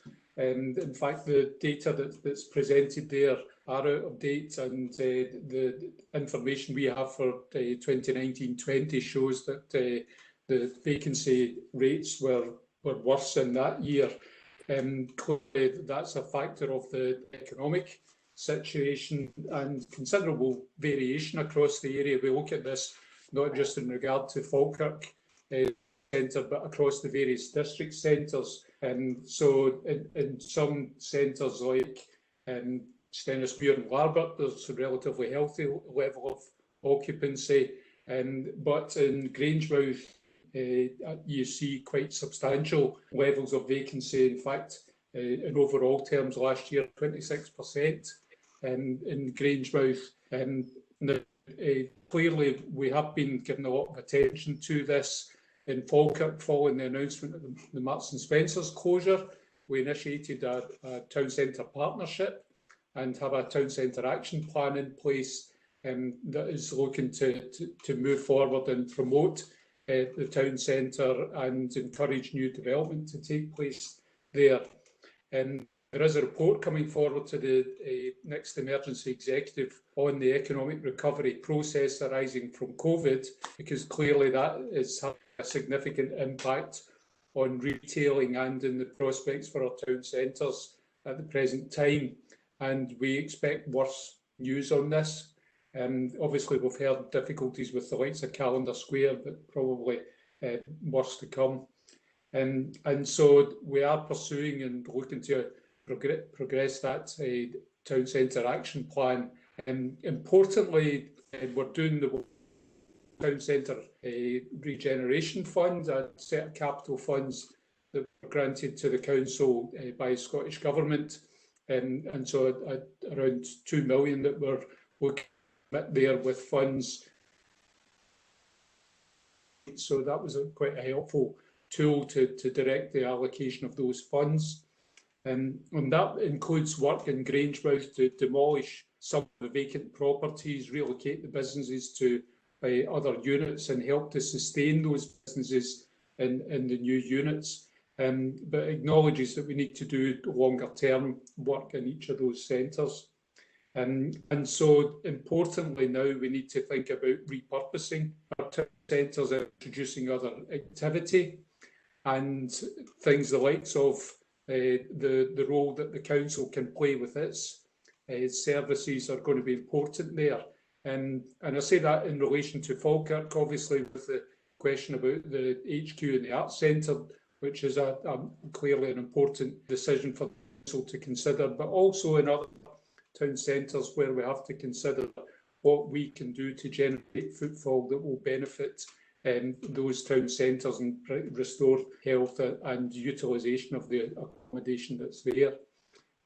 So it is very much a part of a recovery process, and we're looking to progress that work. I also wanted to ask Douglas, I know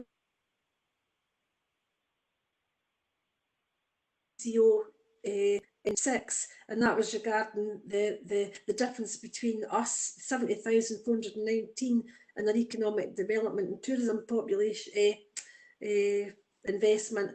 The money we use compared to 107,000 nationally per 1,000 population. And I know that you gave me an explanation, but because I wondered if it was because our tourism stuff and some of our other stuff is done via the trust, but it doesn't reflect well on us that we really need to get probably the picture of the overall amount of money spent, even if it is with the trust and with ourselves, so that it's more accurate. Because looking at that, it looks like we spend a tiny amount, and when you think about where we sit nationally, we should probably be spending more because of the amount of an industry that's in our area. And so obviously I'd always welcome more money to be available to spend on economic development, but these are challenging times, and the budget pressures the council's faced in past years, because clearly this does relate to past year's spend, and have had an effect. But in delving into the information there, as you say, Councillor Black, there is quite considerable variation across the country and between years, and some of that I think is the effect of external funding coming in and out, depending on the likes of European funds and other sources of funds that can have an effect there.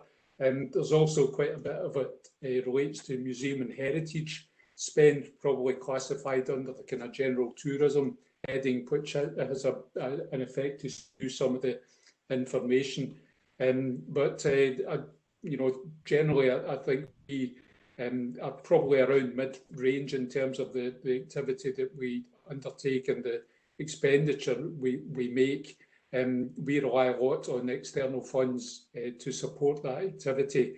But I think the challenge is going to be with what we're going into with the downturn coming from COVID and the pressures that's going to have in helping people to sustain employment and businesses to sustain themselves. That's clearly going to be a pressure in the next few years.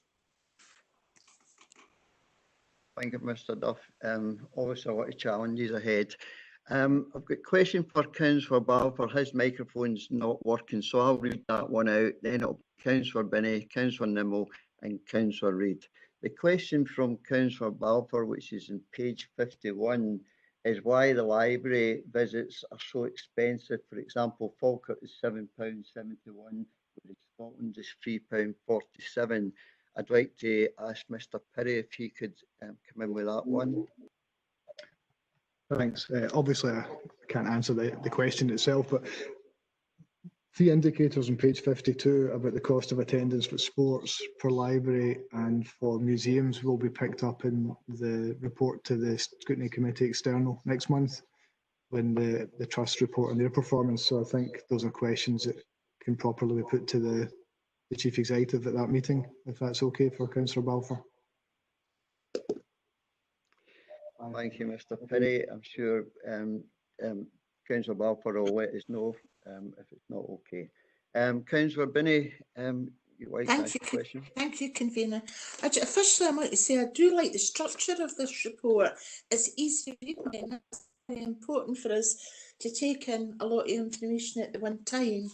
And I do like the idea where you highlight the sort of where you've done well, where you've not done so well, and where you can improve. Actually, that's very good for me, like as a councillor. And I must admit, I'm impressed that you have actually 9 indicators that are ranked in the top 5 in Scotland. Obviously, there's but obviously we're moving forward, and I would think that COVID, the lockdown, the way we're doing services now, it's going to change everything, as a matter of fact.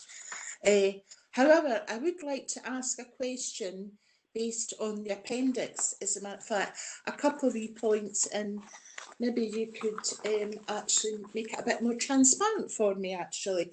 The one in particular, and obviously as we're going forward, resources is going to be #1 priority, and how we're going to allocate these basically to all our services. So we really have to be careful, I suppose, with everything now, and look at everything better. Not saying we didn't look at everything very carefully in the past, but even more so, I would imagine. So if you could look at the point ENV4A, cost of roads per kilometre. I mean, how I evaluate things is what I'm hearing in the community towards things that's done. And obviously I'm hearing quite a lot in the community. There's quite a lot of issues with roads and things like that, especially in my ward.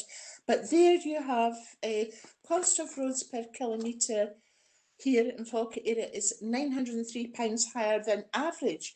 So I wonder if you could help me and explain to me the reason why it's higher than the Scottish average. And it's quite a considerable increase. It's 10,726 and Scotland is like 9,823. So I wonder if you can help me here. Thank you. Thank you, Councillor Binney. Mr. Duff. Happy to pick that one up, Councillor. The cost of roads services relates to, in large part, to the condition of the road network, and there is a regular report comes forward on the condition of the roads network in Falkirk, which highlights the scale of the problem that we have in sustaining and improving the road network to meet the standards of condition that are necessary to ensure that it operates safely and efficiently. And in fact, there is a report coming forward to the executive on next week, which will give more detail. So it's a factor of that condition and need to upgrade it where possible, and also just the makeup of it, that in some areas you have quite dispersed road networks, and others very concentrated. We have a blend of both, and that gives its own challenges in the pattern of maintenance that is that about. Thank you, Mr. Duff. Thank you. But with regards to price, though, 10,726 as opposed to the Scottish average. So why is it more expensive? I don't think you were able to tell me why it was more expensive. It's a factor of the budget availability that's put towards that task of maintaining the network. So probably in this instance, our budget is slightly higher than that is available in other locations. But as I say, that's down to the condition and the makeup of the network. Thank you. Thank you. Councillor Nimmo. Thanks, convener. Just a quick question, if I may, on the back of what Alison was saying. Looked after children and the external placements, it's obviously a demand-led service and a very expensive one for the council. What impact has COVID had on this area, if any, over the last 6 months? Have the numbers stayed the same? Have they increased or reduced? And the second part of my question is regarding the children's services budget. Prior to COVID, I think I'm right in thinking there was an overspend. It was mentioned in one of the council papers some time ago. Has this overspend increased? I'm just wondering what the current budget position is for children's services. Thank you. Mr Naylor. There currently is an overspend in children and families part of the budget. There's various processes underway to reduce that in terms of the overall children's services budget. I would need to get detail from Sarah Lacey in terms of the actual numbers, but anecdotally I'm aware that over the COVID period we did have a number of children that were placed in secure accommodation in emergency type situations. The overall pattern of use of external costly placements, as I mentioned earlier, we have an overall downward trend, but as I also mentioned earlier, COVID meant that progress stalled, and we did have in the early period, excuse me, we did have situations where children had to be very quickly placed in external placements until alternative arrangements could be made. So our costs over the course of April, May, June did rise, and what we're working on just now is efforts to try and mitigate that increased cost. As you say, it's a very, very challenging area, and in the period of COVID, it became ever more challenging in terms of what was possible to do to make sure that we kept children safe. Convener, I'm just wondering if it would be able to get the costs involved in the increase for April, May and June, if that would be possible. Mr Naylor, would that be possible? Certainly can get some information for Councillor Nimmo, and if it's possible at this stage to extract that detail, then happy to provide it. Okay, Councillor Nimmo. Last question, and it's to Councillor Reid.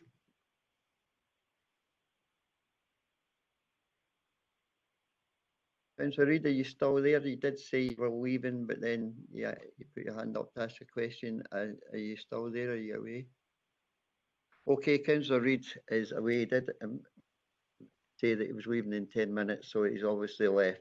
So I'd now like the recommendations. I'd like to pass this over to Mr Perry. Thank you, Convener. The recommendations in 2.1 that we are asked to approve the report and acknowledge the progress made by Council. I think in asking the questions, the committee has done that. The second part was, where required, request further information on any specific aspects. And that was if you're looking for more reports. I don't think I recall the committee asking for that. So the decision would simply be to approve the report and acknowledge the progress by Falkirk Council. Okay, so we can approve the report? Yes. Agreed. Okay, thank you.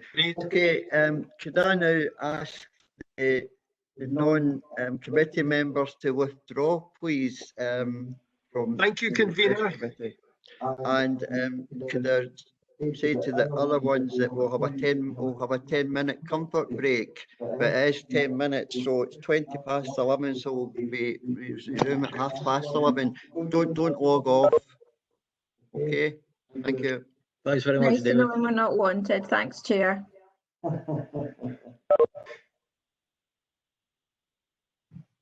Job, David.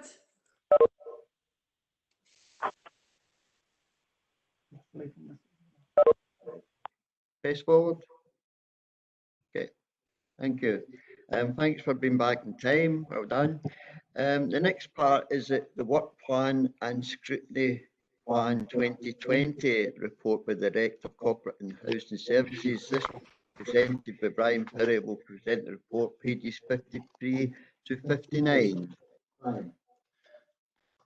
Thanks, Convener. I think there's been a lot of talk this morning about the impact of COVID on council services and the response that the council's had, and it's obviously been quite a lot of appropriate tribute paid to the frontline response during COVID. One of the impacts has been on the work that's meant to have come forward to the scrutiny panel. So this report's asking committee that can reset the work plan. There's a revised work plan attached as Appendix 1. And really the work plan really covers the last meeting. So we're asking, first of all, if the committee are happy to accept those items of business in November. The second part's to do with the scrutiny plan. The committee last year agreed a two-part scrutiny plan to be taken forward in 2020. The first part was a review of pupil equity fund. That was to be started at the start of the year and then completed by June. And a second area would be identified during the committee, by the committee during January to June, reported to council, and if council agreed it, then this second one would be taken forward. That's neither of these have been possible. The committee hasn't met, so no reports have come forward, and services have focused on frontline recovery, service delivery, as we've heard all this morning. So what we're proposing is that the Pupil Equity Fund panel is restarted, and it will meet next week, and it will carry out the work that it was tasked to do for the scrutiny plan, and it will report back to the scrutiny committee. The second part, which hadn't been identified, will basically fall off the table. There was a number of reports called for by the committee that are set out in section 3.2, those four reports. It's not been possible for these to be produced, and a lot of these were considered and brought to the table by members in 2019, and I think, as Stuart Ritchie said in the last report, a lot's happened since then. So this is a good chance for the committee to take stock. Does it still want these reports to come forward for consideration as part of the scrutiny plan, or does it want to turn its attention for the scrutiny plan for next year at elements of the council's response to the COVID pandemic? I think in the last presentation there was a lot of discussion on how services are planning to review, to learn, to pick up best practice. So this is a chance perhaps for the committee to look at that and look next year at how the council did respond, what lessons were learned, and what good practices have been adopted and can be taken forward. But it's entirely up to the committee. So really the discussion is just, do you want to reset your scrutiny plan? And if so, identify the topics you'd want to look at. What would happen is if you identify them, a report would come forward, a very basic report, if you like, that would kick off your interest. And if you wanted to, you could ask for to be included in the scrutiny plan, and then a scrutiny panel would look at it next year. So hopefully that's clear. This report was described as massively convoluted by a colleague, so hopefully I've explained it slightly better and it makes sense, but of course, happy to answer any questions.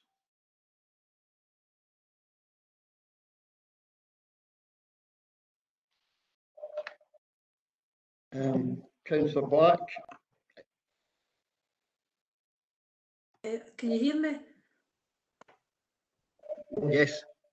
Right, I would agree with Brian. I think that we need to concentrate on the important things just now. We're in a crisis situation, in the middle of a pandemic, and I think that we need to focus on the repercussions of that. I think that CLD played a huge role in delivering food and connecting communities along with CVS. So I think the partnership work and collaboration and the council services and how they responded is a good starting point. So I look forward to seeing that report. I think that we did a really good job. But I think that you can always, as Laura said earlier on, you can learn from it. You can learn from these things and do even better the next time. I agree, Councillor Black. Councillor Coleman.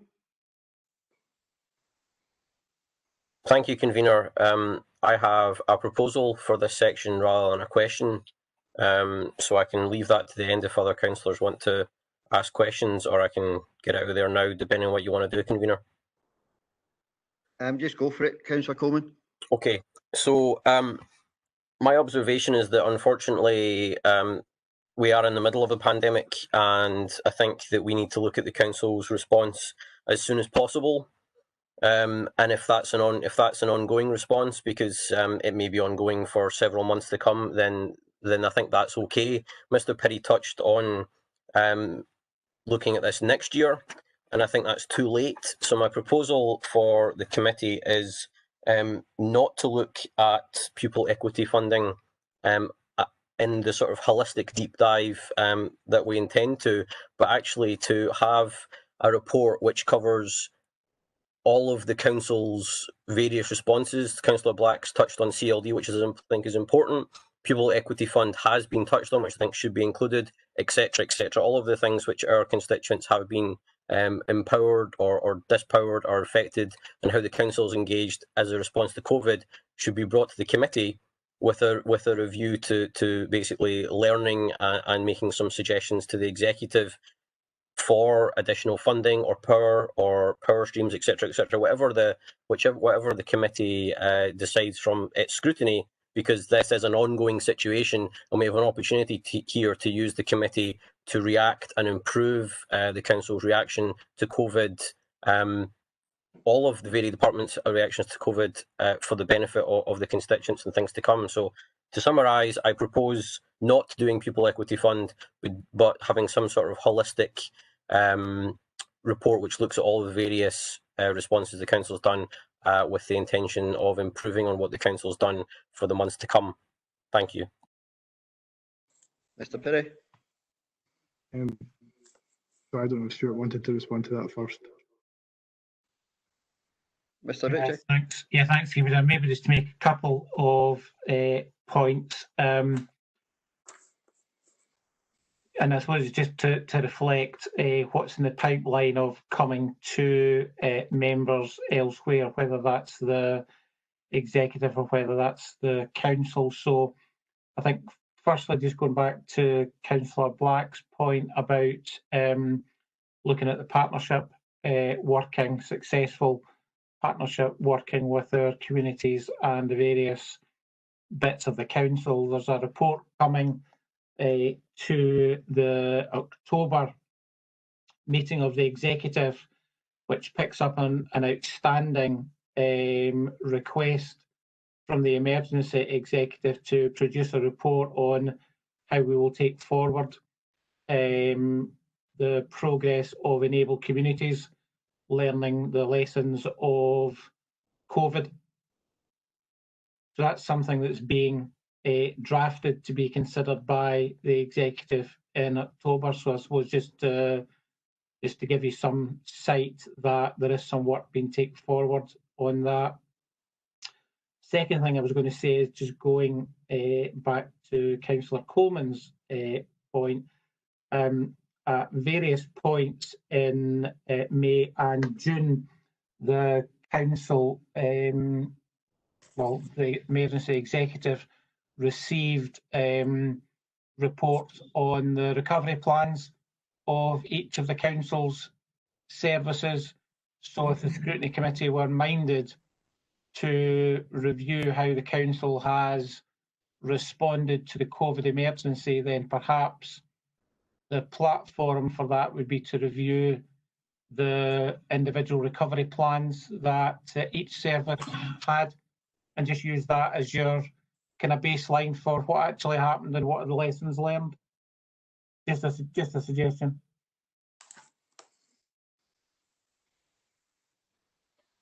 Neil, do you wish to come in that? Thank you, Convener. I think Mr. Ritchie has a valid suggestion there.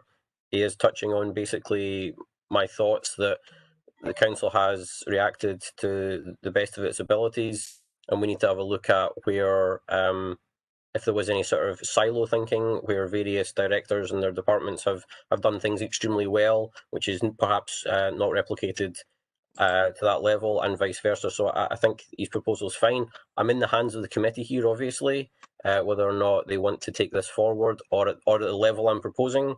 I think it's important that we don't look at individual departments or directors' portfolio of responsibility, but everything, so that we can really make sure that we have examples of the best responses and share it with departments. But I do appreciate that internally councillors and officers are doing that. It's just important, I think, for public and member scrutiny to make sure that we see that being done and can comment on it if required. And my next response, convener, will try and be much shorter, promise. Could I let Mr Naylor in, and then Councillor Blackwood, then Councillor Black? Thanks, convener. And it's just to pick up on Councillor Coleman's point about, I suppose, a service-by-service approach. I mean, I know that it was previously agreed that there would be a piece of work undertaken with regard to Pupil Equity Fund. And I would just echo his comments about the value of doing that as a unique activity. I would agree that PEF is part of what has been the CLD response, part of what's going on in terms of tackling the poverty agenda and so on and so forth. Just making a plea, I suppose, for the officers that would be involved in children's services. They are currently involved in elements of recovery, elements of getting the show back on the road, making sure that schools are safe and up and running and so on. So for me to be tasking those that would have been doing that analysis and that deep dive to prepare a report for committee would, in my view, be a bit of a distraction to what is now more compelling and imperative work. And I would agree with what's been suggested about this being looked at in the round, and would just echo what Stuart said about the various learning that is being analysed in terms of the recovery plans across the council. And just finally on Councillor Coleman's point about silo working. I mean, I think in various calls that we've had with members in different forums in the recent past, I think there's been an acknowledgement that there's been a real smashing apart of any instances of silo working in terms of the way that the council's responded to this. But I think it might be important for that to be recorded in one of the reports that Stuart was talking about. Thanks, Mr Naylor. Mr Perry, you want to jump in on it? Yeah, thanks. I've taken a note of the request and the response from Stuart and the committee's response. In terms of the PEF, that's a slightly different. The review that the panel are doing just now on that is their initial arrangements. So it's kind of separate to how the council's responded, and it's something that can be carried out in the course of 2 meetings. It's something that the committee recommended and the council agreed.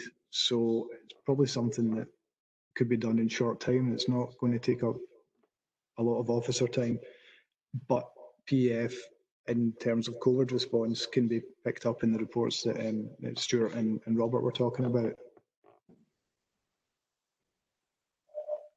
Okay. Councillor Blackwood? Yeah, I agree certainly with some of the comments Councillor Coleman's made about the fact that how we scrutinise the council's working through this pandemic. But well, I've set up the panel for the Pupil Equity Fund, and I would think we should go ahead with that. I don't think we should dismiss that and put it in the back burner. I think we should go ahead with it. Okay. Councillor Black?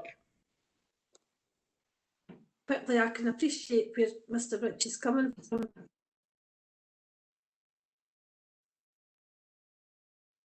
Go through it department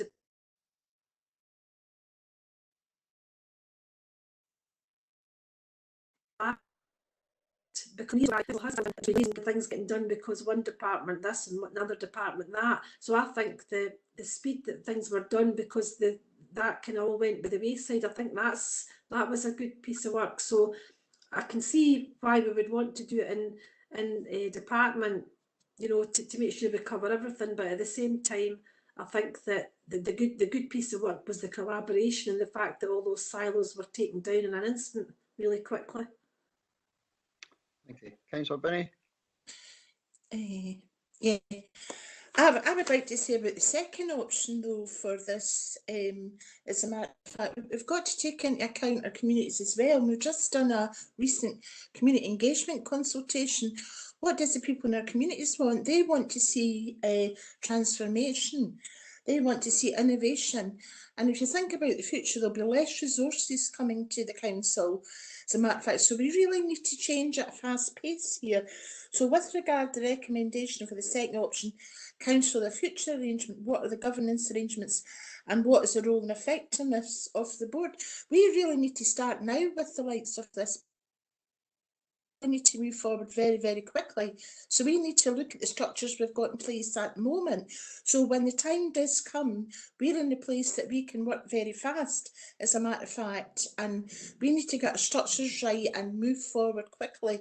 So personally, I think taking into account what our communities think, how we should change and how we should transform. And when you think about it during the lockdown, COVID-19, we have changed dramatically. Look at the way the council is running its services at the moment, this digital video conferencing and the way that we actually do our work now. So we really need to look at that, because it's very, very important that the council of the future arrangements are the right and the structures are right, so that we can move forward. So I would like to personally recommend that. That is something we should consider for a review under scrutiny. Thank you, Councillor Benny. Councillor Ritchie, do you want to come in here? Sorry, Mr. Ritchie. That's okay. Yeah, just to remind members that the business plan, new business plan, is going to get reported to council at the end of September, which will bring about new arrangements for council of the future in terms of the governance arrangements. So again, I think I'm just flagging up for members visibility of other reports that are out there that will be going to elected members over the course of the next few weeks or so, that they may want to take into consideration in deciding what the scrutiny committee want to look at.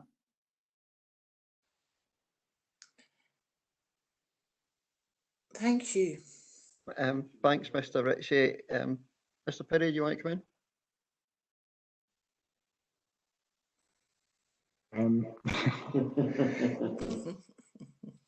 I think what Stuart originally suggested encompasses issues like the business plan. So I think we're looking at a report which will cover the council's holistic response. That includes the service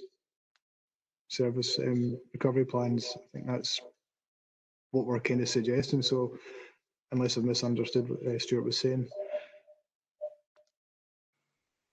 Is committee happy with that?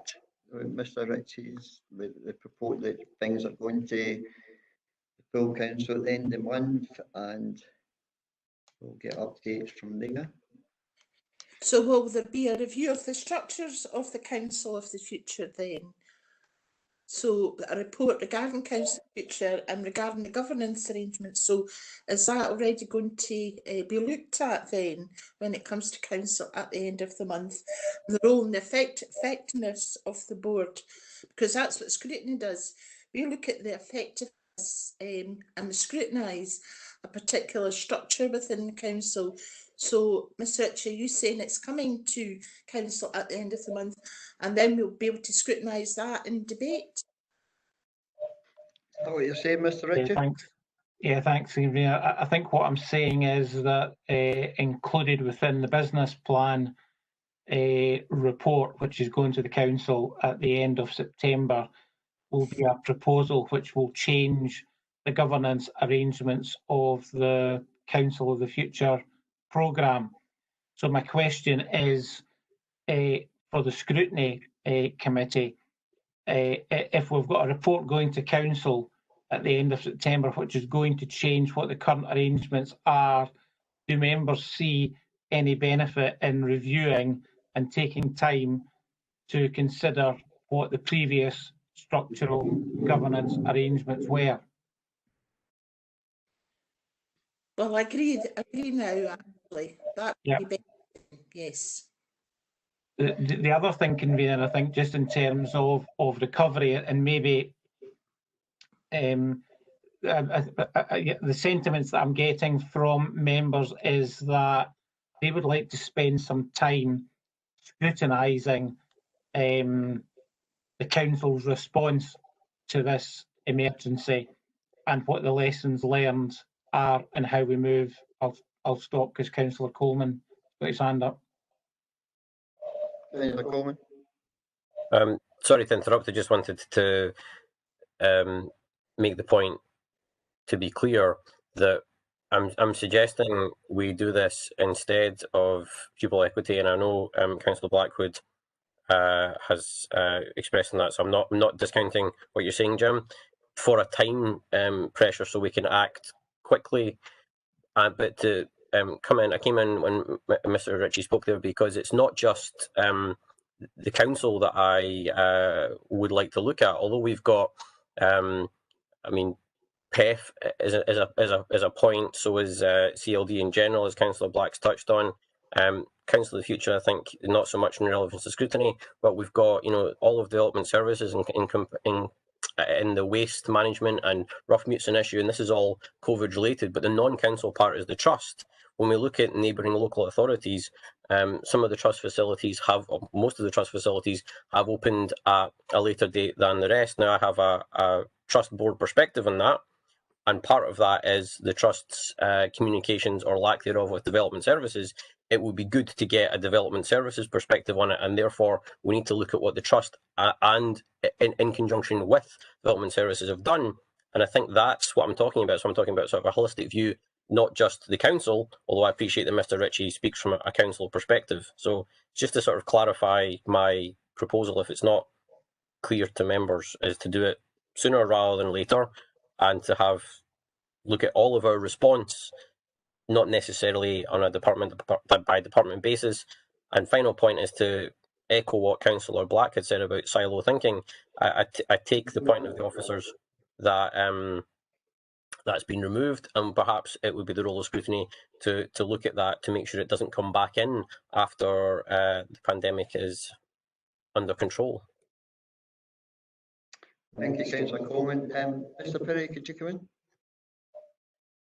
Councillor, just going to go can I maybe just say, when I'm talking about council, I mean the council family. So it's the 3 council services, it's the trust, and it's adult social work. And if you go back to the reports that went to the Emergency Executive on recovery plans, then there was a recovery plan there for the trust and adult social work services, as well as the 3 council services. So when I say council, I mean the 3 council services, the trust, and adult social work services. So that package coming back to committee. I suppose my understanding is that members would look to see something on what's our recovery been like and what are the lessons learned. We need to really think about what the structure of that report looks like. Would that be a fair summary of how members are minded? Can we leave aside the issue of pupil equity fund at the moment? Yes, I'm along your lines, Mr. Ritchie. I mean, as you say, it's a council family, because I asked a question yesterday to the trust, but the decision wasn't actually made by the trust, even though it was to do with libraries, it was made by the council. So we have to all get this working as a team and find out where what department is not complying with another department.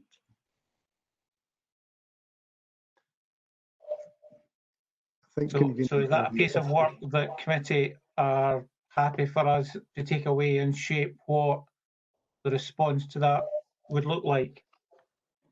I would say so. What about you, committee? The rest? Yes, I think everybody's nodding their head, Stuart, so we can take that as read. I'm happy with that, but I would like a financial detail with that as well, actually, because obviously a lot of funding came to the council during the lockdown, so it would be good to see where that was all directed to as well, if you don't mind. I think that's fair. Sure.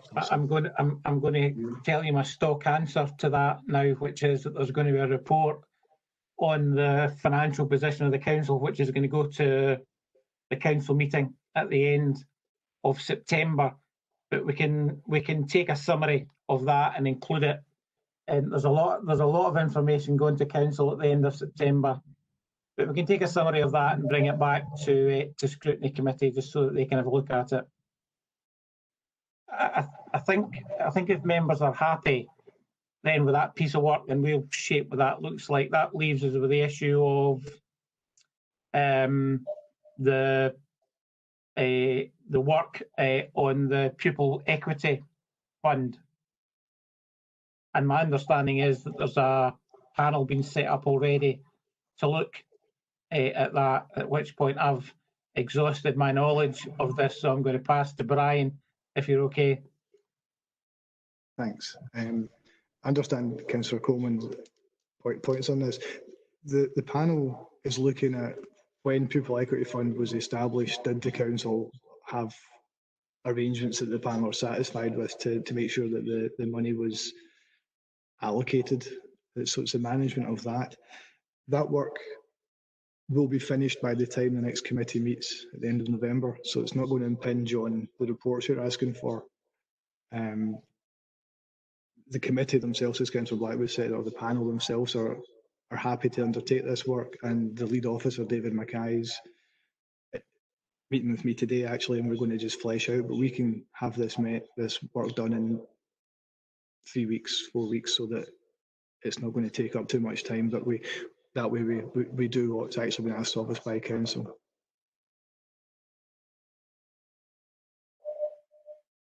Mr. Naylor, you wish to come in, or was that just a thumbs up? Just to say that my apologies. I had misunderstood the level of detail that might have been involved in that, but I'm now saying that I agree that if the panel's been set up and if it's looking particularly at the allocation and the arrangements that were in place at the point that the funding arrived, and it's not a comprehensive review and analysis of all of PEF, then I'm quite happy to withdraw my earlier comments around PEF. So agree with Councillor Blackwood that it should go ahead. Thank you, Mr. Naylor. So are we agreed that Mr. Ritchie is going to take it away, and going to be a lot of things added onto this bumper full council at the end of the month, end of September? Have we agreed on that? I think maybe just with the caveat, convener, that obviously officers are busy still responding and reacting to COVID, so that is the intention, to get those reports. I certainly think the complaints annual report will be ready.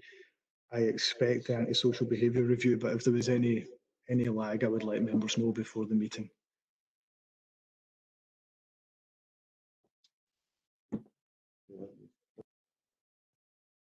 I think we have the decision from the committee. We know the report that's coming to the next meeting, so I think the decision is taken, convener, and I think that's the close of business.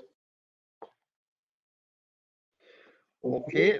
Well, thanks committee for attending and your questions, and thank you officers for your great response, and I look forward to seeing you at the next one. So thank you. Thank you. Goodbye. Thank you.